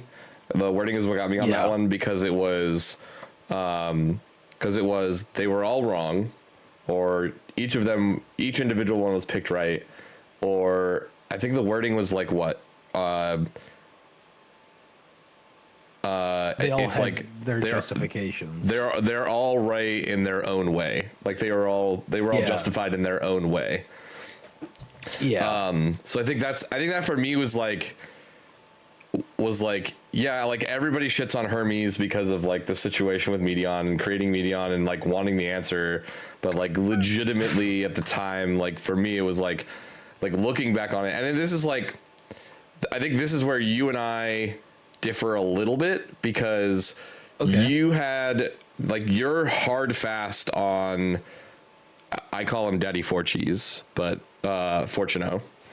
It's Freak destroyed that for me. That's all he called him whenever he was running through that section was Daddy Four Cheese, and so now he's Daddy Four Cheese, and that's the way it is. Fair enough. But for me, I found Fortuno to be more of a redeemed character towards the end, knowing that the that the group had him like locked behind magic from talking about anything that had to do with that.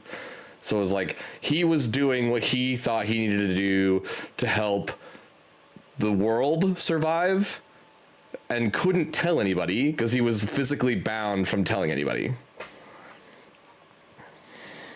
When it's the end of the world, you bound by magic or not, you don't have to be that big of a douche for it. Like, yeah, I'm sure he thinks he's justified or whatever, and maybe he is, but there's no reason for him to have been as harsh or as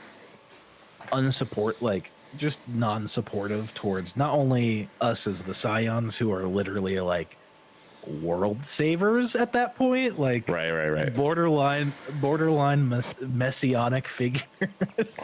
To just be like, yeah, no, you guys all suck, and kids, you're disowned, go fuck yourself. And it's interesting too, because if you look back at some of your clips, you had such like a Alfie's just this like hoity-toity like bratty kid, and like needs to come into is like, so like I think you're going through these phases, like every expansion you get these characters where you're just like, you know, Emmett sucks, like what a shitty character Emmett is, blah, blah, blah. Oh, I love Emmett, he's why, you know. I think that was the joke that a lot of people had was like they saw Fan Daniel and they're like, oh, how are they gonna make me love Fan Daniel now? Like how's Endwalker gonna make me love Fan Daniel, because every villain they put in front of me I end up loving at the end. So I never think, just to be clarify, I don't think I ever hated Emmett. The only thing I hate about Emmett is his haircut in Shadowbringers. It's awful. But like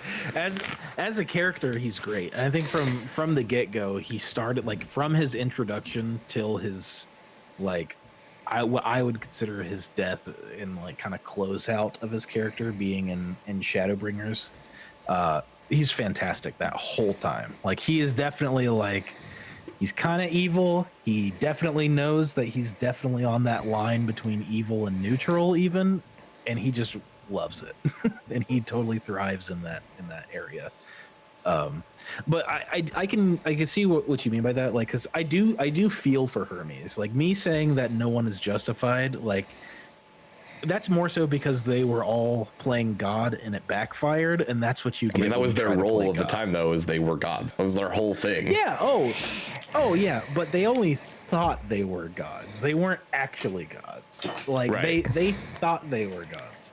And when they played God, that's what ended up happening, rather than questioning themselves and looking more introspectively. And I think that's ultimately like their downfall was the lack of self-awareness, maybe. Yeah. And that's what kind of brought about the final days because of everything. And what's interesting to me, and maybe I misinterpreted this, and I think Alex and maybe Gibbles might be able to tell me from the back end of things, I believe that Heidelin wasn't summoned until they were talking about doing a second summoning, right? It was a second.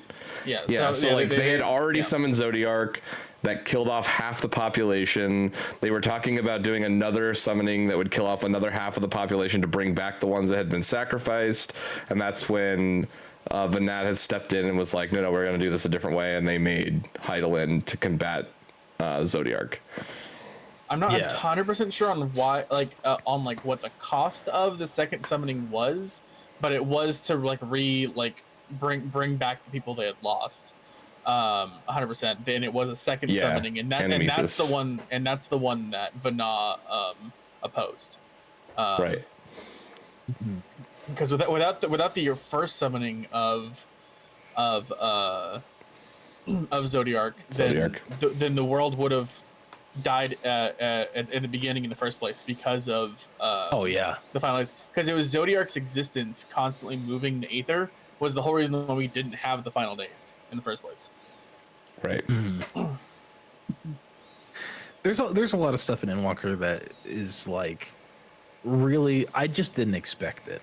I thought, though, and I think a lot of people feel the same way from what I've seen, is that a lot of people expected it to be one way, and we got our expectations subverted. But I think it was a very good subversion of expectations, unlike, say, The Last Jedi or something, where they're trying to subvert the expectations of everybody, and it kind of backfires. Right. I think this worked out really well. The summoning for Zodiark, then the summoning for Heidelin, because they were going to do a second summoning.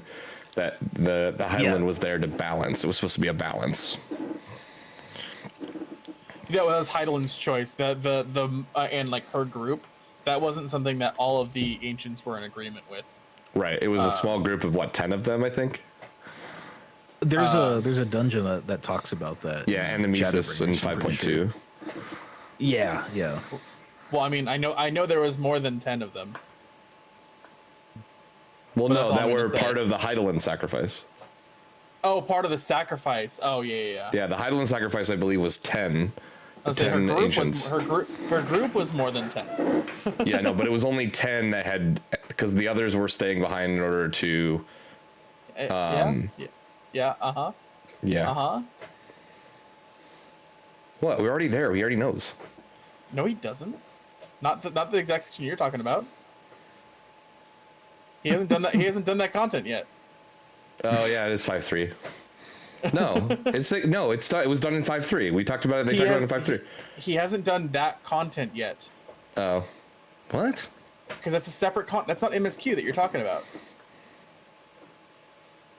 Okay. I was in his stream today when he was talking about how he's planning to do that content, like next week. Okay. It's the 24 mans. You haven't done the 24 mans. I have not done the 24 man. Okay, no. that's all. That's all you know. Okay, yeah, the 24 bands. Yeah. I'm like, I gotta spoil a little bit just to settle the debate. Yeah. Okay. I see where you're at. Okay. I forgot that they explained it more in the Alliance raids. Yeah. We plan on doing the Alliance raids. I'd like to get a full 24 person mid-eye level, no echo, synced 24 man for those things, so we could run it all together. I think that'd be a lot of fun. It'd be probably difficult to do and organize, but that's something that we're definitely looking into right now. It'd just be cool. Yeah, so the one question, the first 24 man. Sorry, go ahead. Yeah. No, you're good. Oh, so the first 24 man, at least the very first one, the final boss, you skip half of his fight currently. You do. It's so bad. Yeah. Gotcha. So definitely worth, if you want to get the whole experience, to do the Minai on that one. Hey, that's okay. The near Alliance raids kind of kicked my ass there in the end, so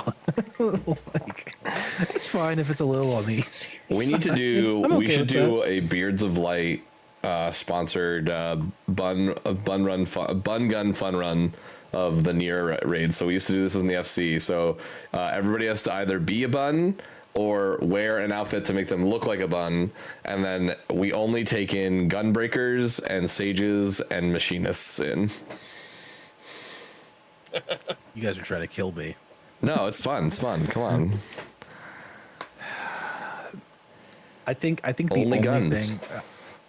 I was talking to MF Noah. Shout out to MF Noah. He's awesome. Earlier today about this. We might do a thing where, like, on our way to trying to get partner, we might make the incentive being Lalafell. Because that's what doing Noah did. Lalafell. Noah made his incentive to be a Lalafell, and that's what got him over the line. Yeah, because we're close to that line, so we might be able to push it over if there's if we get the Lalafell Join army. me, my brethren, and together we will rule the galaxy as small potatoes. I don't know. You can go into the dwarf houses if you're a Lalafell. I know you can go and look at all the dwarf houses while you're a Lalafell. We can make it a whole event. I just like I think my character model is just fine. It's exactly where I want him to be. You can see I it. don't want to Just save it. Just save it. Turn into a potato, and then convert back after. Let me have my excuses, please. I don't want to be. I don't want to be a potato. You mean like I spent more than half of my Subnautica stream inside my base because it was my comfort zone? That's my comfort zone. It's me playing the game, is it not? It's still me playing the game. It's just from the comfort and solidarity of the not being in the water, which is the entirety of the game. It's scary. The water's scary. We're doing Soma. The next two games we're doing, which will be soon, we're doing Soma, which I know nothing about, and the Outer Wilds, which I know nothing about. So Nice. which I'm really excited to do that. Yeah, it's going to be nice to take a little bit of a break from 14 stuff, especially with how crazy emotionally charged it all is. It'll be kind of nice to like let my emotions take a breather, hopefully. Right? Have you played Inscription yet? I have not played Inscription. That's another one you should put on the list. It's really, really good. Yeah, I think it might already. We have in our moderator only Discord chat. We have like an actual list of all the stuff that we're gonna get through. Yeah, as a TCG player, you should totally play Inscription. Okay, I like. I'm interested in TCGs. I enjoy most of them. There's a couple in my day that. So Inscription is not like your traditional TCG. It's like a story based type TCG. Okay, that's interesting. Well, and you're like almost playing poker. Oh, okay. Almost, see, we did not quite. It is a TCG in the format that it plays in, like when you actually get to the game. But it's like it's not like I'm gonna build the best deck all the time, like because you'll go through a few rounds where you'll die and then you start over from fresh. So it's like almost roguelike to a degree. Yeah. Very almost roguelike, yeah, because it's like you pick your path in some of it where you're like, ooh, I know that this thing gives me this thing and I need these things, so I'm gonna go that way, or I'm gonna go this way. Like you can pick a path, and the map, like it's like each thing. Did you play Cult of the Lamb? No, I've not played Okay, that. have you seen any Cult of the Lamb? No, okay. I don't think I've heard. It's very I like might have heard the title. It's very like you have a map and you can see where your paths will take you, and you can look ahead and be like, oh, I need to go to this merchant, and you make your way over there, and it helps you get cards and stuff. Cult like of the Lamb is a roguelike resource manager game, it's almost plays like two separate games like put together, and your Twitch chat can actually come in and help you. And there's like, so your if the Twitch followers can integrate, be Twitch people, like Twitch followers. Yeah. No. You build a cult, Probably and they can be your Have Twitch. you seen my chat? You think they're gonna help me? Oh, it's just it's not like a help thing. It's like they can. spend there's a community point, or they spend coins and like your channel points and throw something at a totem. But then like when you get a new follower, you can do like a follower lottery where like people can put in that they want to be part of your cult, and then like you do turn them into like members of your cult. So like you'll have people walking around that are like Twitch followers. Yeah, your cult in game will be your viewers. The last time I tried any like Twitch integration in my game stuff was with Baldur's Gate 3, and it was the most cursed, awful 3 hours of Baldur's Gate 3 ever. We let chat decide everything, and it was a mistake. It was they don't decide. They don't decide ago. anything other than like when the totem that they put points into fills, they can be like, give these resources or bring somebody back from the dead, or like it's all good stuff that they pick from. That's interesting. Yeah, I don't know, there's a lot. There's a lot of. I would have to ban you guys. There's a lot of games that I'm interested in doing. I really want to do one thing I've had my sights set on is doing more old Final Fantasy games. I've never played 9. Everyone says 9 is one of the best ones. I've never played it. It's apparently canonically a prequel to 7, which I think is really cool. Katase I've said never they heard are in the that. same I've world. never heard that either. Yeah, Katase said that they are shared world. That it like 9 comes before 7, but like thousands of years apart. Oh, okay, sort of okay, deal. okay. I've heard things that like Yeah. 10 comes is after 7. I've heard people Yeah. have that Oh, yeah. canon that it's thousands of years after 7. So there's a lot of those that I would like to try. I've played. There's a couple I've already played, like 8 and 6, and like I played 6, I played 7, I played 8. Didn't do 9. I played 10. I don't think I played 10 too. If I did, it was very light. So that's what problem. So here's my here's issue with 10-2. I loved 10-2. Like I really liked the battle system and the way they did it. And like everything was like as you use it was like old school where like I think it's in 7 where you equip the materia and then you use the item, and then when you use it a certain number of times you now know it, right? Was that not 7 or 9 or 8? I can't remember which one did that, where it was like you Sounds like I've never. It was some of the played old school original ones too, 7, where it was like you but equip the Crisis weapon and the Core did something weapon like that.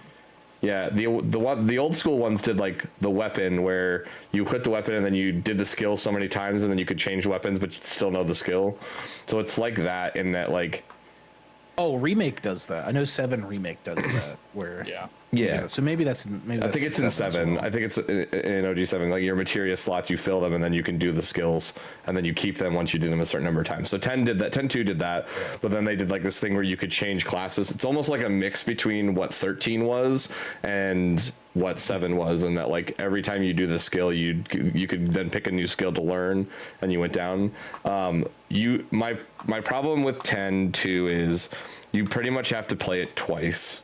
You have to play it once where you're like carefree and don't care about 100%ing it, and then in order to get the good ending you have to 100% it, and in order to 100% it you have to you literally have to have a guide, because there's like a section on the ship where you have to watch cameras, and you have to watch cameras a specific number of times for actions to happen.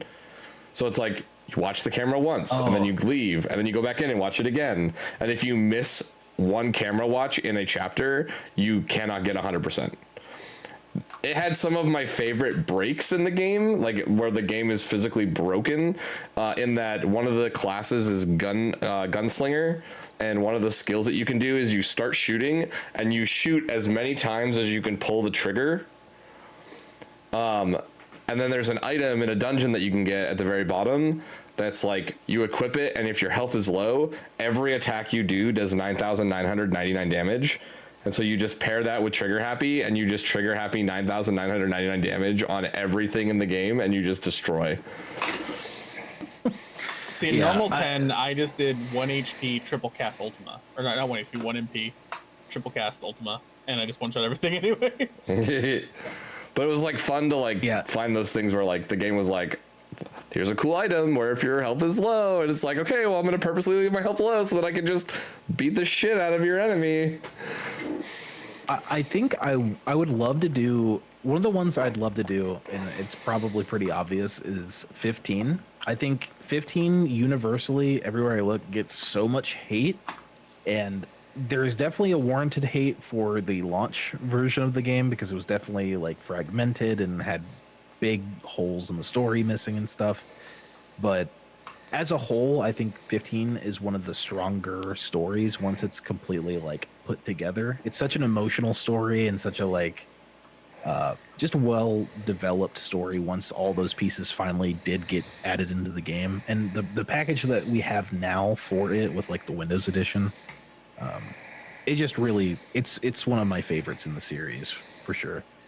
I'd like to get to 16 eventually. I've played 16, I've beat 16, but it was very like segmented where I did it in like I think like 5 or 6 bursts, so there's a lot of it that I don't remember, and it was like over the course of like 2 months where I beat 16. So I'd like to go back and do 16 eventually once it's released on PC, please. I like all the how the side quests like would actually change and like progress up in 16. That was I think the side quest system was really good in 16 specifically. The combat got pretty stale towards the end. Oh, yeah. I was like, yeah, we're doing the same stuff over and over again, aren't we? Huh? But okay.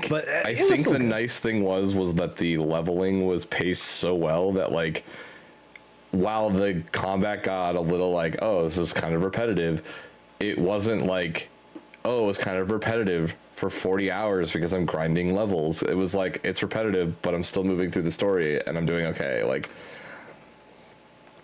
very, very character driven stuff that I think really worked out well without going into any spoilers of 16. Yeah, 16 was fantastic. If you haven't played it when it comes out on PC, please do. They killed it. I would love to do a whole series of that.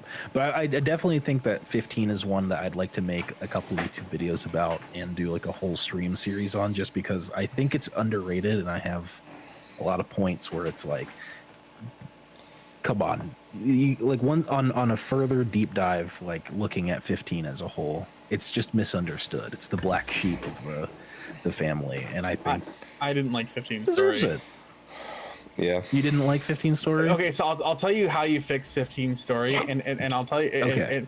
It's just don't make the fucking movie, and have the siege of Insomnia be part of the actual game, and have Noctis have to try and get out of there.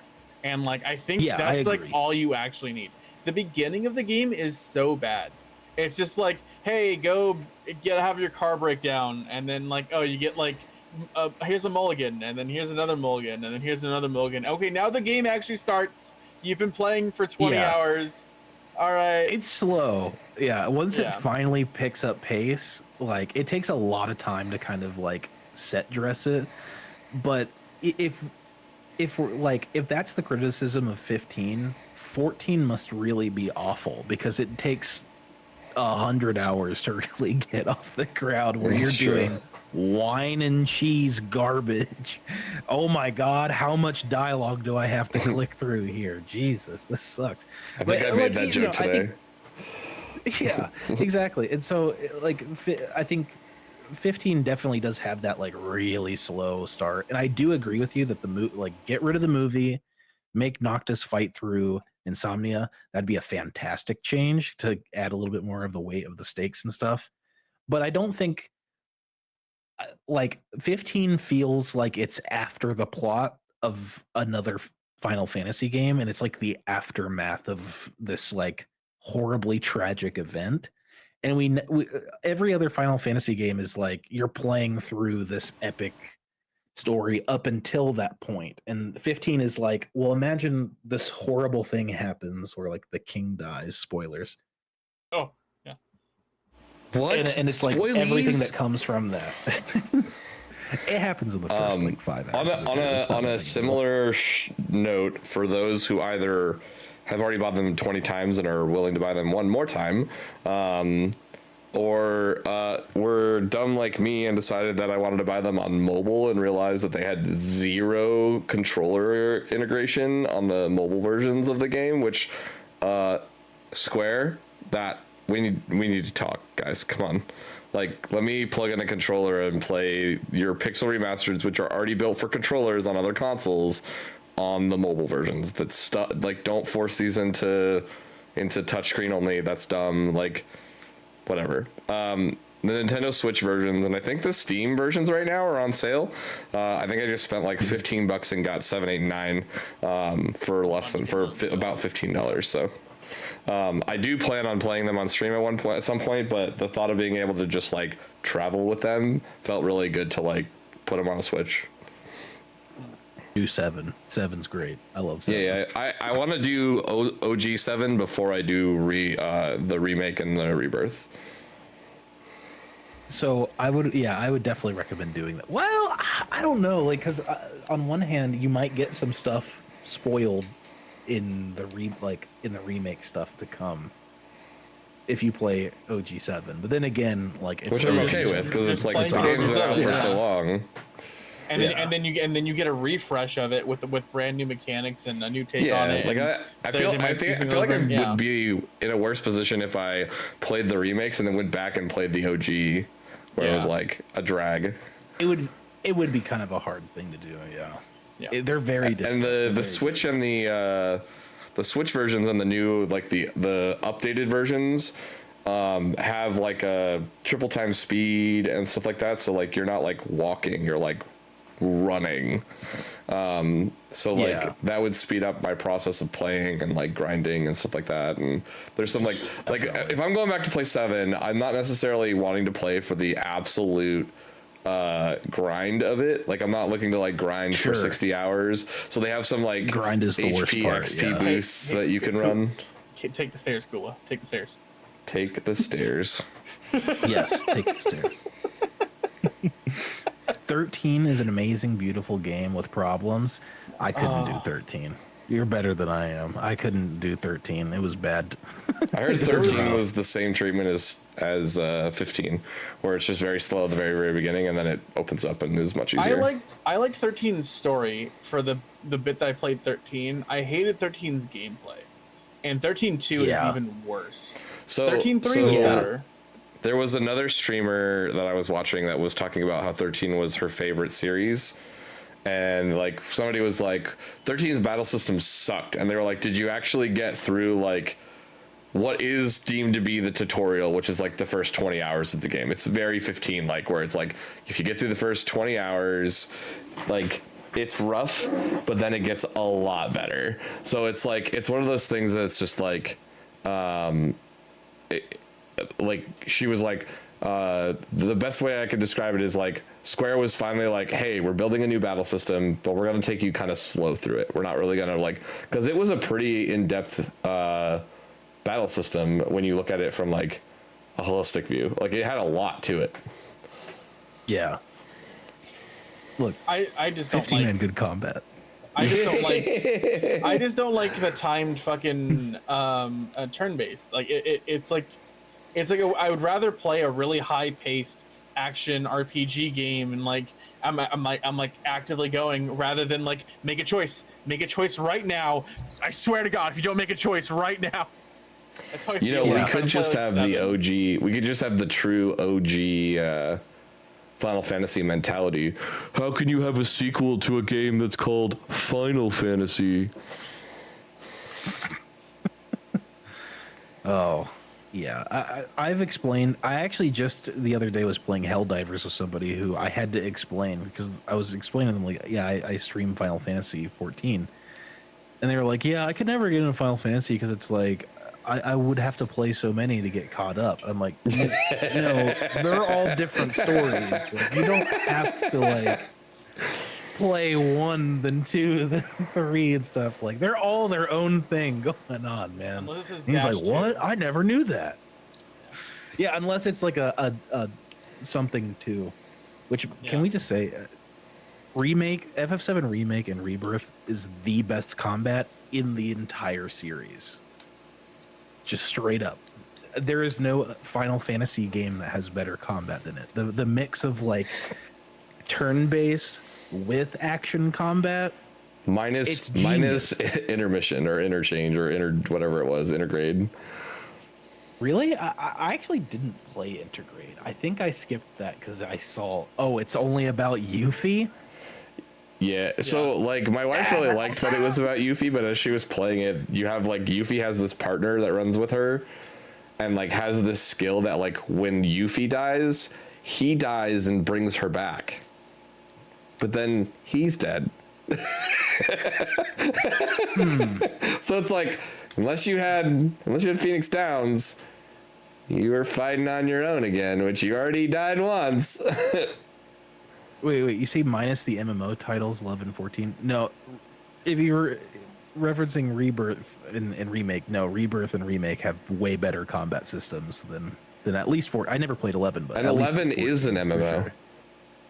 Yeah, well, I'm just saying I never played that, so I don't know about its combat minus system. the MMO titles. Comparing 11 MMO mechanics to any other game that's not an MMO, I think is apples to oranges. Yep. Yeah, completely. I wouldn't even say apples they or are oranges. I different would beasts. say carrots to apples. It's just a different breed of combat. Yeah. Yeah, it's completely different. I mean, I think one is definitely more fun and engaging than the other. I think that's always going to be one of my things about 14's combat is that it's a little bit. It's Yeah. there. It's part of it, but I'm not really there for like the combat. I'm there for like the mix of everything in such a unique way. You know. Yeah, I always do praise the controller version of Final Fantasy 14 and how well it's great. built. It is very, very good. If you haven't tried it, please do. Fix targeting. The only thing is targeting. True. Targeting is a little bit on the rough side, but I've definitely gotten like what kind You of just, targeting? you just use left stick, or not left stick, left D-pad, left and right D-pad. Yeah, no, yeah, that's what I do. It's still just kind of like You're talking about like when you're in combat. Yeah, like swapping targets and stuff. Just where it's hit like, R1. No, not that one, not that one. R1. Yeah, so as you're holding your trigger, you can hit. As you're holding your L2 or R2, you can hit R1 or L1 and it'll swap your enemies while you're still holding your trigger down.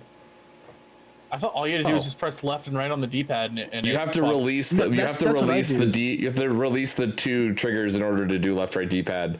If you don't want to release your triggers and you just want to keep moving, you can do It's R1 still L1. complicated. I don't know. It's still a little on the complicated side. I don't know. I started playing with the controller and I liked it. I played. Yeah, you just keyboard you now. hold your trigger and then you're just hitting the R1 or L1. I've tried both, and I definitely think I get too comfy with like using my mouse to click on my icons. I get too comfy. It's like if it's there, I'm gonna do that. But you know, I think controller.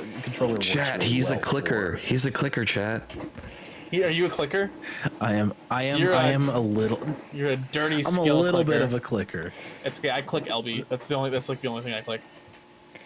I have my controllers set up in such a way that like I have access to 3 sets of bars for controller just from without having to change the hotbar. Oh, okay. Clickers. I mean, I can pull up a person to stream who is like almost completely a clicker and is currently doing DSR right now and has cleared multiple ultimates. So I mean, like every play style Is Val on right now? She's playing Pal World right now because she also can't be playing. Okay. Yeah, she also can't be playing 14 right It's now. valid. It's Yeah. a valid thing. But that is who I was referencing, correct?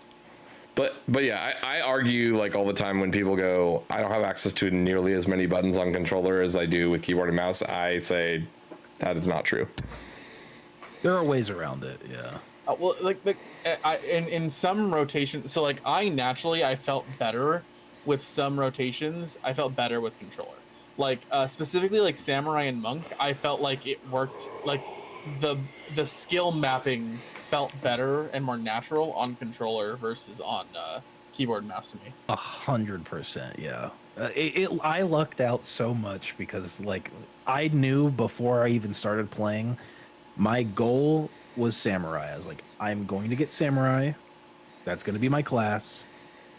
I'm going to do a controller playthrough because I don't really want to have to worry about like keybinds and whatever. I'll do that on other games, but you know, I get to have the option of controller, and then it just worked out that like Samurai works and feels so good and responsive on controller. So I don't think that there's any difference in responsiveness with controller or keyboard and mouse, in my opinion. I think they're both identically the same. You might have somewhat of a problem if you're trying to controller to your PC, but if you're controllering into the console, like there's going to be absolutely no difference.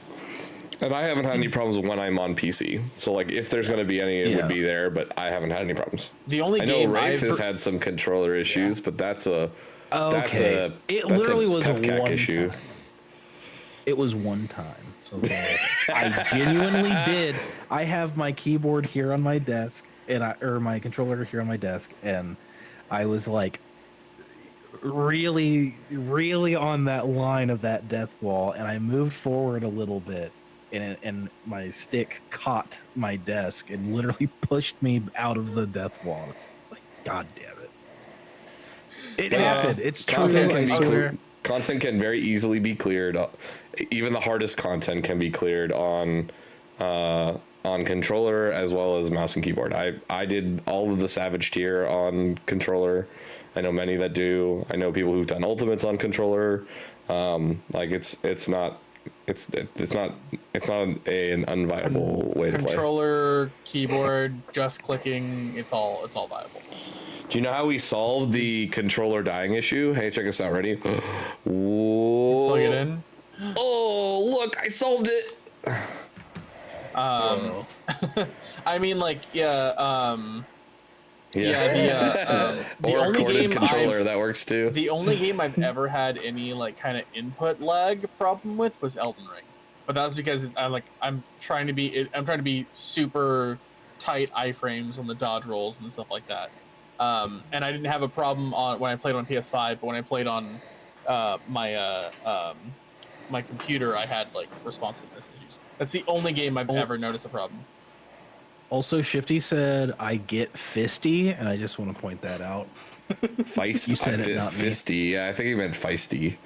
I think he meant feisty too, but I just gotta say, it's fisty. No, he definitely meant fisty. He gets fisty. Totally doesn't play with a wireless. It's worse than, I guess, getting swifty, but, you know. Get swifty? Oh, shit. That's been my new thing. That's been my new thing to do to Valorant whenever she's streaming, is she has her blurbs wide open where you can spend local channel points to use blurbs, and so like you just go outside of her range of like. You'll get a little fisty sometimes. We all get a little fisty sometimes. I use the I'm Pickle Rick and just scare the shit out of her in the middle of stream. It's very fun. How dare you nut in my kitchen? If you don't know, if you go into Valorant stream, she has her DM, click it. It's amazing. I love that one. She's got some good ones. She's got some really great ones in there. Yeah. What the fuck is a kilometer? What the fuck is a kilometer? All right. Well, is there anything the last else thing I actually wanted to talk to Wraith about was the how you felt being a streamer going through MSQ and finalizing your journey, where you knew that people were emotionally vampiring off of you, how that may have changed your mentality of the endings or your feelings towards the game. I know that there was I know you had kind of expressed a sense of those who had been there the whole time or had been there a good chunk of the way, and you had kind of made a mini speech when you had made the clear of for those of you who joined me during Heaven's Word when we really started ramping things up, I thank you guys for kind of coming through. How do you feel your mentality of the ending was shaped by the community you brought with you through that story? So that's a great question, because I think the thing that's so strange and bizarre for me is this is my first fully seen through large term project that I've done and worked on, where we literally saw something go from point A to point B, in retrospect, and now being able to go and watch other streamers. Every single streamer tackles that content differently and has different thoughts on that. And, I definitely look at things very differently from a lot of people. Everyone looks at things differently from everybody. But I can tell that I definitely will bring a weird perspective to it, not being an MMO guy really, having a little bit of a footing in the Final Fantasy space, you know. So my main goal was to, first of all, finish all the main story content with Final Fantasy 14, but also just make sure that I was giving a honest and genuine reaction to stuff. Like, you know, we had people in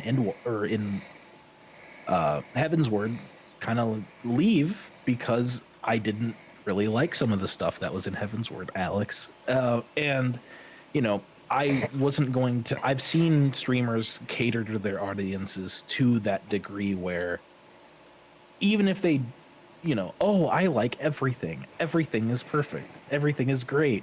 Trying to please the most amount of people possible by maybe feigning enthusiasm and stuff. And I just don't think that's a good way to conduct oneself. So I definitely see, like, I just saw it as an opportunity to be real with my chat, be real with my audience, and really just kind of give my 2 cents on something that I grew to really love. I didn't really love ARR, but man, when that Heaven's Word shit kicked in, like the story wise, not Alex, but like, as anytime I can kick Alex while it's down, I will. I'll take that shot. Stop, he's already dead. You know, like I just want to be real and give my honest opinions on these things. And but yeah, seeing it through and seeing how much our community's grown and stuff through that, it's been such a wild, real, very, very bizarre at times experience. I never feel like anything got spoiled for me. I think chat did a fantastic job at gaslighting me through the whole thing, which is like kind of a double-edged sword where it's like, thanks for doing that, but also fucking Alex is over here like, why does he hate me so much? Oh my god, why does he hate me so much? Not you, Alexander the Raid. Alexander the Raid. The Raids. He's like, I was confused for a second. Now I understand. I'm thinking, I can imagine Alex sitting there being like, why does Wraith hate me so much? No, you're great, Alexander. the in-game Alexander. I got a bone to pick with that story. That was fantastic. But no, yeah, I mean, like, it was very, I'm just so glad that, you know, as amazing, it's crazy going from something as like toxic as Destiny 2 to something as wholesome and genuine as the 14 community. And yeah, like I think being able to share a lot of those like really crazy epic moments, one of the best things is having like that spoiler chat where I'm still to this day, we're cracking it open eventually. We're going to see what everybody said eventually along the way, and that's going to be a trip in and of itself. We're going to have to create a new No Wraith channel soon. You're three patches away. Yeah. So we'll be there soon, and we'll be able to see what everybody said, and that's going to be hilarious. But I think that was probably the strongest thing that I did, was giving power to the chat, a lot of in the viewers and the audience and stuff. Like I think a lot of people are kind of scared to do that, and I made sure that was something that like we had that would set us apart from that, and it would be a safe place where like the audience could go look at that, watch that, interact with each other outside of the stream, and plan stuff and get to like have conversations and stuff like that. I have eyes in there that don't tell me any details, but definitely give me like a vibe on things. Mrs. Wraith will be like, oh no, yeah, they're cooking in there. They're speculating about what you think and stuff. I'm like, okay, good. That's all I need to know. Before we get to Alex's question, because Alex did ask a question, but I know he's not here right now. I don't think he's watching, but for those of the Wraith of the Nine community, a massive shout out to Raka for orchestrating such a solid walkthrough for Wraith, hitting all the good beats and not missing really anything major along the way, and really giving Wraith a good quality experience of making sure that story gets told the way that it was intended to be. Definitely. Like, it's probably, I think it's like 6 or 5 in the morning for wherever Raka lives right now. So he's definitely not up watching this. Or if he And is, all he'd of go your back to mods are bed. EU. Jeez, Yeah. So Alamongo and Raka are both EU based, and I've always thought that like we kind of, with especially the two of them, we just like they just hit the perfect stride where Raka definitely handles more of the like the planning and the business stuff, and Alamongo's just like keeps the goofs on track and sets a really good tone and vibe in chat. And they both do that too. I don't want to discredit either of them because they both have had inputs on like when we do plannings and stuff like that. And I definitely couldn't have made it as thorough and consistent as a streaming experience without either of them helping me the entire time. Most of that is completely owed to them, 100%. If I were to be like, yeah, it was all me, I knew exactly what we were doing the whole time. Like, no, yeah. but yeah, great. like Raka, big shout out to they structured it Raka perfectly. and Raka, Alamongo, and my Alamongo. boys. Yeah, getting it in there, getting it done.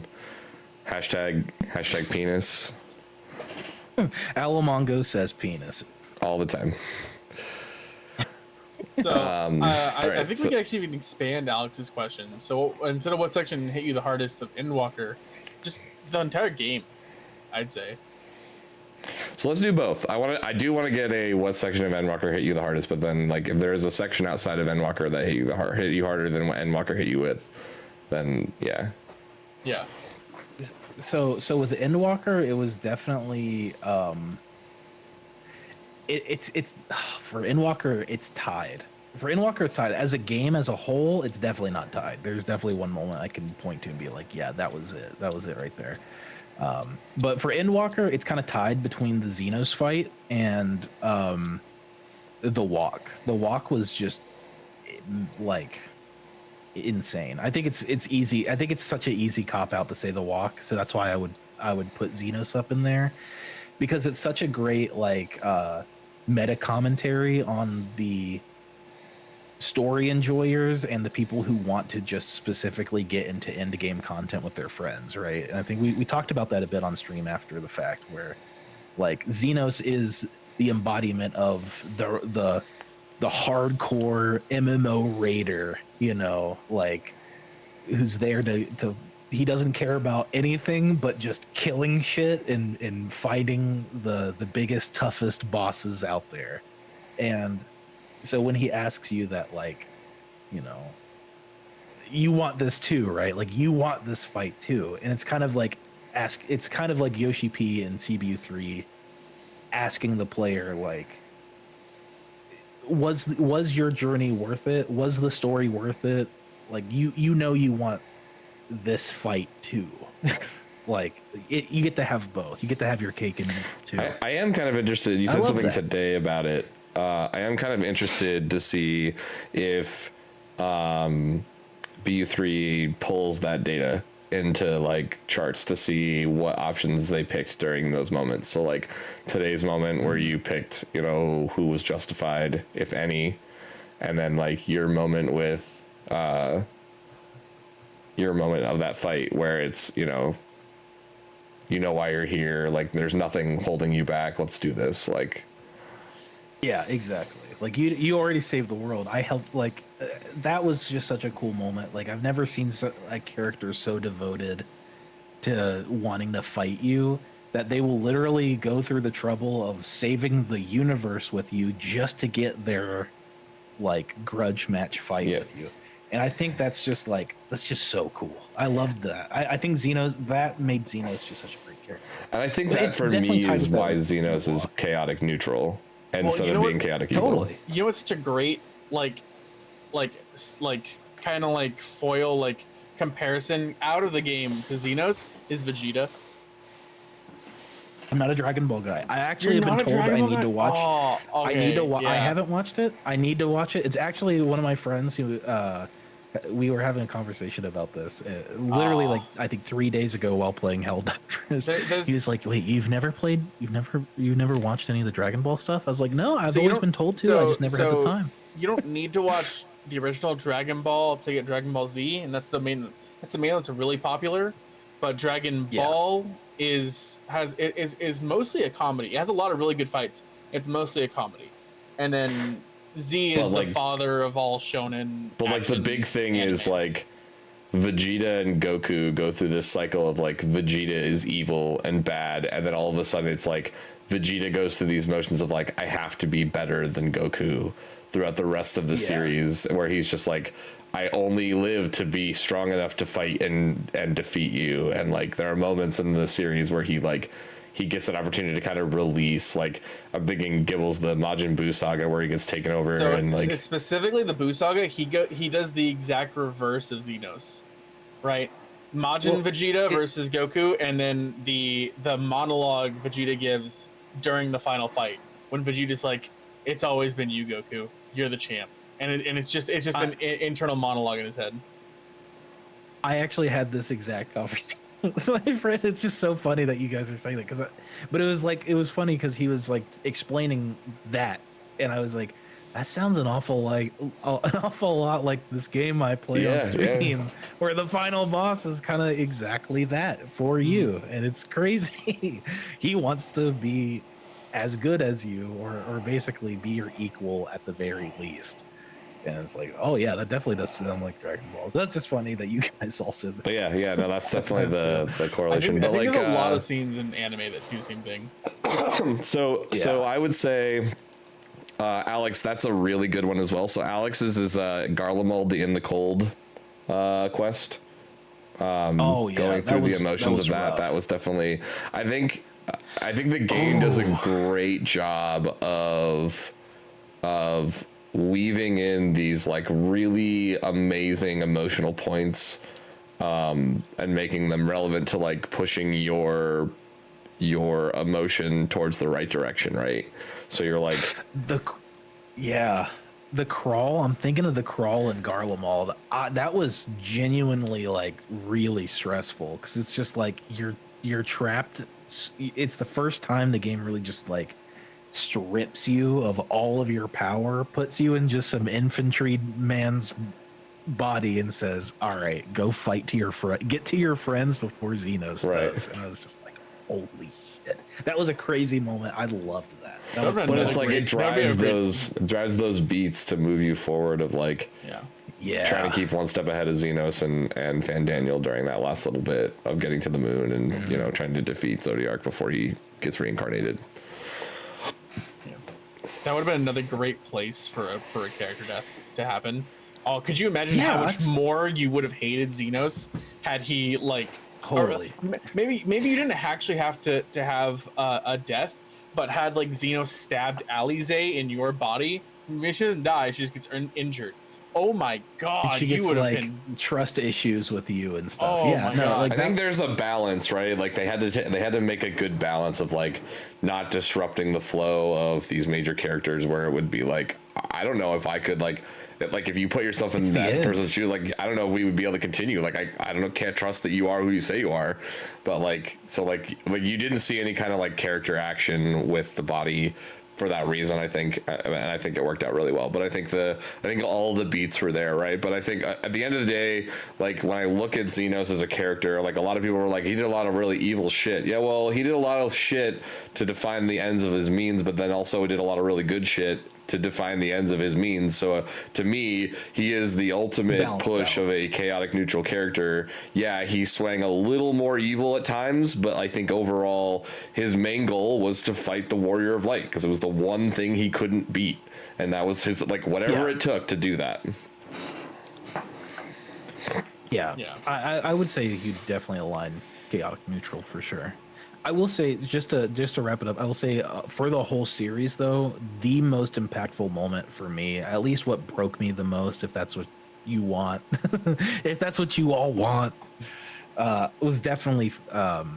5.3 with Graha's death. They could have milked that a little bit more. That's the only thing I would criticize about it. They could have made me think for a little bit more that he was like fully dead. But there was a moment. There was a few moments there where it was like just the lead up to Graha's death. It just broke me. It was so rough, and him finally turning to crystal and stuff. Like, man, that did it for me. I think that was definitely the moment where it really played. I was genuinely upset with the game because it was playing with my emotions so hard. in 5.3. But hey, they did it well. They made me invested, and that's, I think, a testament, because there are not a lot of games that can get me as invested as 15 or 14 has. I don't like think that. I got sad at like really like sad at that moment until you're running to the crystal tower with his crystal in hand. Yeah, That's where that like it all like comes together in that story. It's and you're just yeah, like, just I go, completely go, agree. get there, come on. I completely agree, and I've told my chat this 100 times, because I think I feel bad for the vampires because they're not getting what they signed up for. They want to see me cry at all the sad stuff, but what they do see is me crying at all the happy stuff, because I think happy stuff makes me cry way easier. Like sad stuff is gonna happen, and I'm just like used to it in life. But like when there's something that's like truly happy, like exactly what you said, that moment of running up to the crystal towers, and you're like, there's that hope. You're like clinging onto that hope that maybe this is going to work out, and it does. That's the snapping point. Like it actually is going to be okay, and you can kind of like breathe a little easier. It's great. It's so good, and the game does that so many times. Like M itself, the 5.0's ending, like. So good. It was a wonderful journey. I recommend it to everybody. I'm so happy that the Xbox people get to finally play and experience it too. That's great. So I But will say yeah. this, since you're I don't think there's a single video. I'm gonna give you almost homework. I think I don't know if you do Oh. any reaction on your stream. There is a YouTuber that you need to watch on stream Okay. because it is hilarious. And I was gonna suggest it to you last time, but it's like all spoiler stuff, all of his videos. But the creator is Okay. Benny G, BENE Oh, G.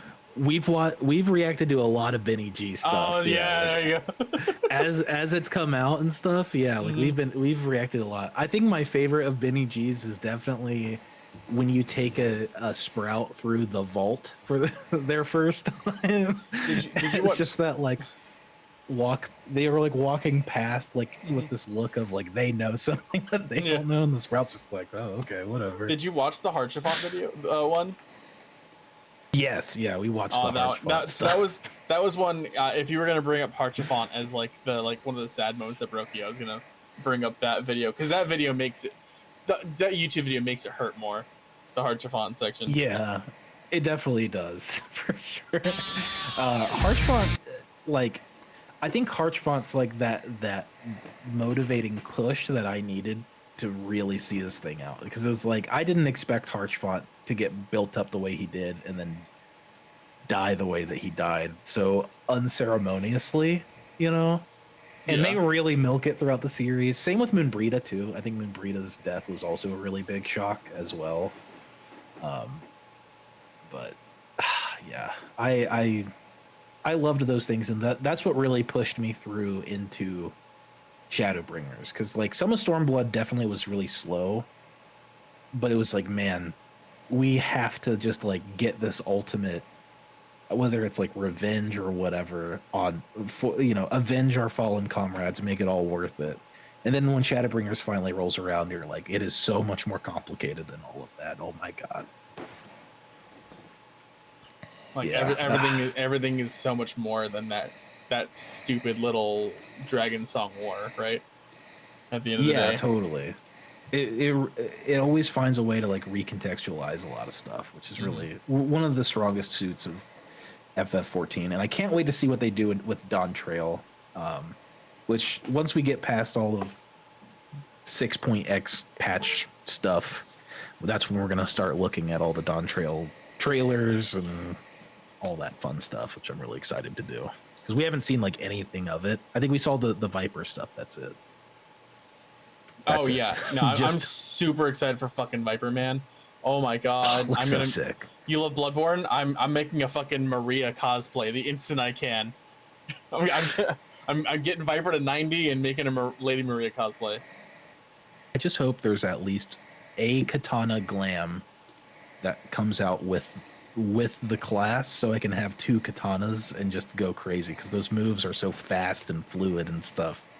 It's like I need to have 2 katanas and just go ape shit. Yeah. Are you planning to do the Dawn Trail on any of the either the new classes? Yeah, I will probably do Viper on Dawn Trail. We're gonna wait a month to do Dawn Trail after it comes out, just to let like basically everybody else get through it first. So especially like I don't really care so much about like other streamers, but I care more about just the viewers, like making sure that all of my audience members have a chance to be able to put on their Dracula capes and emotional vampire once again. Once that's come out, and Yeah, know I would everything before I say do. talk to, like, figure out your scheduling on that, because just as like it's not really spoilery, first tier raids run right after pretty much the first month of the game. So like you probably want to time yourself in a way that doesn't like compete with raiding, because that first week of raiding, people are going to be taking that time off to raid during the day. Yeah, and for whatnot. sure. We have our time slot and we're sticking to it. That time Yeah, slot well, I'm just saying, usually like, doesn't have too if much you going work that, on. like, if you work on that Tuesday that raid drops, like, we I would just be careful, because you might not lose, but like you might not get the people you want in there for the time that you're going to be running through there. Yeah. We're all, me and the mods. We've like we had a little bit of some rough patches through Stormblood in terms of like scheduling and stuff. When there was big content drops, I think when we were in Stormblood is when one of the bigger patches for Endwalker came out, and it was like, yeah, there's a lot of people doing a lot of content, like a lot of the new stuff that has come out. So Yeah, it used to be a maybe week. it's a good Like, it idea used to be like MSQ, and then a week later they dropped the raids. And in Endwalker they changed it to a month, so they take a month off for release to give people time to like not rush to get their stuff leveled up. So I just that's the only thing I would say is, like, if you guys are looking at like almost exactly a month, maybe push it off a week for first world first raiders to kind of finish their thing, and then you're not competing for a little bit of spotlight on that, because I know for sure. first world first rating is like pretty big for Final Fantasy, and a lot of people will tune in and kind of phase everybody out. Yeah. Had some of those. Blackmore makes a very good point. Yeah, we played FF4, and now that we're getting into the FF4 stuff, it's really cool. Yeah. Oh yeah. Probably delay Savage next see how expansion it too. goes. Probably. I still am gonna level so much stuff before raid. Yeah, Alex, I'm expecting it to be a month, honestly, like they did with Endwalker. I'm expecting a month after release to be Savage content, which is what they did for Endwalker. But yeah, my plan is I'm going to be streaming the story content, and then I'm going to be just powerhousing through crafters, and then alt rolls as well, getting my alts through the story, and that'll be major skipping. So I won't be skipping for my first playthrough, but I will be major skipping for all of my alts. I'll probably get an alt up to 100, and like that's it. I'll probably just go through with my main and my alt, and that's it for the raid. But then my main, I'm gonna get all my crafters, and then at least 3 100. I'm trying to have at least 3 100s by the time because I'm gonna be going through the story on Viper, personally. That'll be fun. Yeah, and then I'm gonna speed run freaking both my healers for raid. Yeah. Well, you're going to have to speed run the 10 levels behind you're going to be for story. I'm gonna have I was gonna release even a YouTube short on like how to get ready for Viper at like right when launch, because if you get a Wondrous Tale stocked and you do your Arxidara, That's in, and you can just, you have a Wonder Tail already ready to turn in. That's half a level. You do your 3 Arcs of Dark Quest. That's like about half a level. You're boom. You're instantly 81, and then you can just dungeons. Just dungeon grind, yeah. Yeah. So that first level is one of the ones that takes the longest. So if you just have that first level knocked out and you can just instantly jump into the 81 dungeon, then you should be pretty good. Yeah. All right. I think we did a great job of kind of covering what we wanted to cover for tonight. Our new thing, Wraith, that we walk ourselves through at the end of the session is we kind of talk about games we've been playing. I mean, all of us have been playing Final Fantasy 14. That's pretty apparent. Those who were watching a stream last night, Wraith is playing some Helldivers, as well as I am playing Helldivers, and it's great. It's fucking awesome. It's such a good game. If more, I hope Helldivers 2 makes AAA developers wake up and be like, wow, so we can do a lot of like player-centric gameplay mechanics, huh? It works really well. Like everything about Helldivers 2 is just fantastic. And I think they did a great job. It is worth the hype. I think they did a great job with the subscription model that they're doing, where like players who don't necessarily get to play a lot but want to drop the $10 to get the extra stuff, they can, and those who just want to play a shit ton of the game and don't want to spend a single dime can do that. They can just buy it with the credits they earned inside the game. So I think they did a good job with the balance of that. We had discussions about that a couple of months ago when we were switching over a more. Yeah, you don't even have to pay a ton. $10 is the bundle, which is great. I mean, that's not a lot. It's perfect, yeah. For live service type gaming.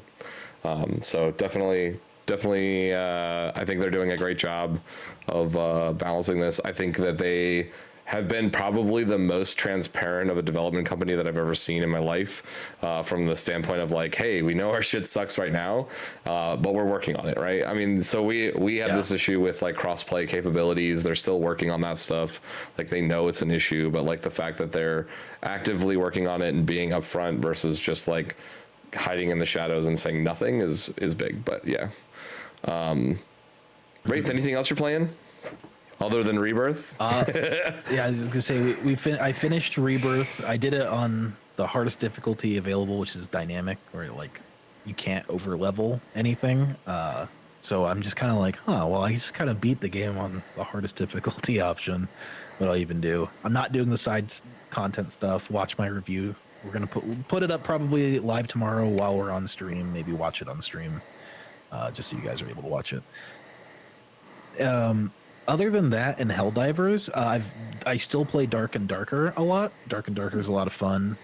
They just had their third wipe. It just happened. I climbed all the way to the top 200 in the leaderboards for my class in Dark and Darker, so that I could get all the cool fancy stuff before the season ended last season. It's going on. It just came on Epic Games, which is really cool. Or you can wishlist it on Epic Games. So there's like a whole new Fortnite community going into that game, which is kind of going to be interesting to see. But yeah, those are kind of my main 4 games that I do. Like I get to play FF14 on stream, and then I can like get off, do some Helldivers, maybe a little Dark and Darker, and then I had my little stretch with Rebirth. So it's been nice. I'm looking forward to some of the other stuff coming out this year. Maybe Dragon's Dogma 2? Maybe. We'll see. Gibbles, what about you, buddy? I know you were doing some Persona on stream a couple days ago. I've been playing Persona 4. Oh, okay. I think Kula, I heard you talk on my actual on the stream I have up, but I didn't hear you. Oh yeah, I'm sorry, I forgot to press. I forgot to button press. Yeah. But yeah, I said you were playing some Persona on stream. Yeah, so I'm actually getting pretty close to finishing Persona 4. I'm loving it right now. I'm really sad I didn't play it back in the day, but I probably gonna do that tomorrow. Pal World, I have been playing Pal World. I just caught all of the legendaries around the map. And so I'm kind of done with Power World until they have like another major update. Like I could breed some, but I'm not going to. But yeah, once Power World's done, I'm probably gonna move on to Lords of the Fallen, and we're gonna get back in. We're gonna be doing another Swoles like on stream. So anyone who wants to go along with me and push-ups every death, you're welcome to do it. That's awesome. Yeah, How's Power World? Like, I haven't taken the leap myself for Power World. Do you Is it like worth all the hype? Have you played Ark Survival Evolved? I have a little bit. Did you like it at all? At all? It was okay. It was fine. Then you like Power World. I'm a DayZ guy. Yeah, I like DayZ more than Ark. If you liked Ark at all, Power World is better in every single way. Okay. and that's even with it having like a shit ton of bugs, and like the building is worse a little bit. That's because Ark was flushed out more and had a longer runtime. But other than that, like because it has like the taming and everything aspect of it, it's a really good game. It's really fun, and it doesn't take that long to like max out your character and have everything done and explore the whole world. At least for the current world that's out right now, but it's early access, Gotcha. and so it's totally worth the money that's out right now for. I'll definitely check it out for sure. Yeah, and then I've been doing obviously 14. We did some Helldivers last night as well as last Wednesday. So fun. That'll be a consistent kind of a thing. And we had a good time last night. It was really fun. A lot of dying. Yeah. There was a lot of ridiculousness, but it was a good time. Off stream, I have been playing a lot more of my Switch. So I finished Kirby Forgotten Land, which was really good. If you have a chance to play that on Switch, I do recommend it. And then I recently picked up Triangle Strat, which also has been really solid. But my big thing that I was doing other than gaming this week, for those who are paying attention to other Discords this week, I did a bunch of merch stuff that I've been 3D printing. So my 3D printing stuff finally ramped up. So we're getting that off the ground, which is fun. It's so awesome. All of them look so great. Chat, you need to buy some. Yeah. First of all, Kula, you need to put it up for sale. It is. I actually been linking the merch store in the areas that I had already been posting the photos. So if you have seen them up, the merch store should be linked underneath them. And there's more stuff coming. So for those who have not been kind of hanging out and chilling out and figuring out what we're doing, it's the keychains right now, and then we're moving on to coasters and some other stuff that I'm doing. I got ornaments that I've done in the past. All this stuff will be stuff that's going to go up for sale, as well as I've been doing the hashtag giveaway stuff. So every 5 subs in my store is a potential to win a piece of merch from that store. So tune in if you guys want to tune in, or I'll be posting the link on my Discord directly, or find it in the Discords I've already posted. So it's up. The keychains are ready to go. I make them as they get ordered. So if you want them, please start ordering and help support that. So the more we do, the more we can make. So but yeah. Anyways, as customary, we don't raid on nights that we do podcast, so we are just going to end tonight, but I thank everybody who stuck around and is hanging out and filled in some commentary throughout the night, asking good questions. I think definitely was worthwhile. We'll definitely have Wraith on again for something other than Final Fantasy in the future, but yeah, always a great time when Wraith comes around. So thanks again, Wraith, for coming out tonight. For sure. Oh, yeah. Also, I just want to clarify. I forgot. I got to clarify one last thing. Healing's not for girls, okay? You know I'm a healer. Somebody brought it up in the stream. They were like, okay, 2.0, healing's for girls. Oh, I learned the hard way. Gibbles, I learned the hard way. Healing is the hardest fucking job in the game. Well, you were talking about earlier, like, oh, imagine if this thing and everyone goes to 1 and you have to choose who to heal. And I'm like, one, that happens a ton. And 2, it's not how that works. Yeah. I didn't know. I got my ass Yeah, no, kicked. everybody's like, who's Yeah. gonna tell him that there's already at least two major fights that do that? Yeah. Now imagine if you sends everyone to one, and then right after, and then cast Doom, and if everyone's not full health in 5 seconds, they die. It's great. I thoroughly ate my words. Everybody. Oh, the other You thing got I was me. going to show off since we're done. Hold on a second. So one of the other things I've been working on, and the guys know that they're coming, is I've been working on gift baskets for those that I've rated with this tier, both my Sunday crew and my Tuesday, Thursday crew.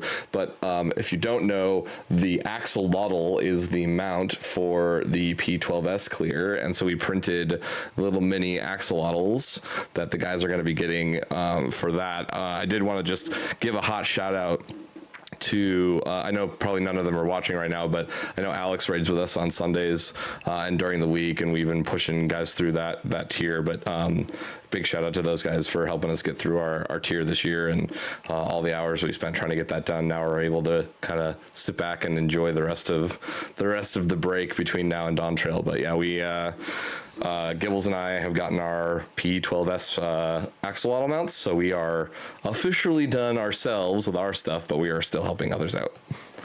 I have a few people I need to get through the fight still. So And then I'm starting ultimates too. If you want to hang out in my streams, Yeah. I'm doing ultimates now. yeah, and our plan is to also do ultimates in Dawn Trail after clearing Savage. So we're gonna be moving into the ultimate clearing after Savage content for Dawn Trail. Big leagues. Yeah, Oh, we're yeah. having a good time. So, anyways, but with that, we are going to wrap up tonight. Thank you guys for joining us, and we look forward to talking to you guys next week. We are pending, I know I've talked to Wraith about this a little bit, but we're trying to get Biggie Sweats on the podcast next week. We've slotted him for next week, and he is tentative, and he's going to let us know later this week if he's good to go for Monday, or what would be Tuesday for him since he's in UK. But yeah, so he is excited. If he does come on, if Biggie Sweats comes on, we're going to be doing our big topic for next week will be to talk about rating across MMOs. So Biggie's really solid.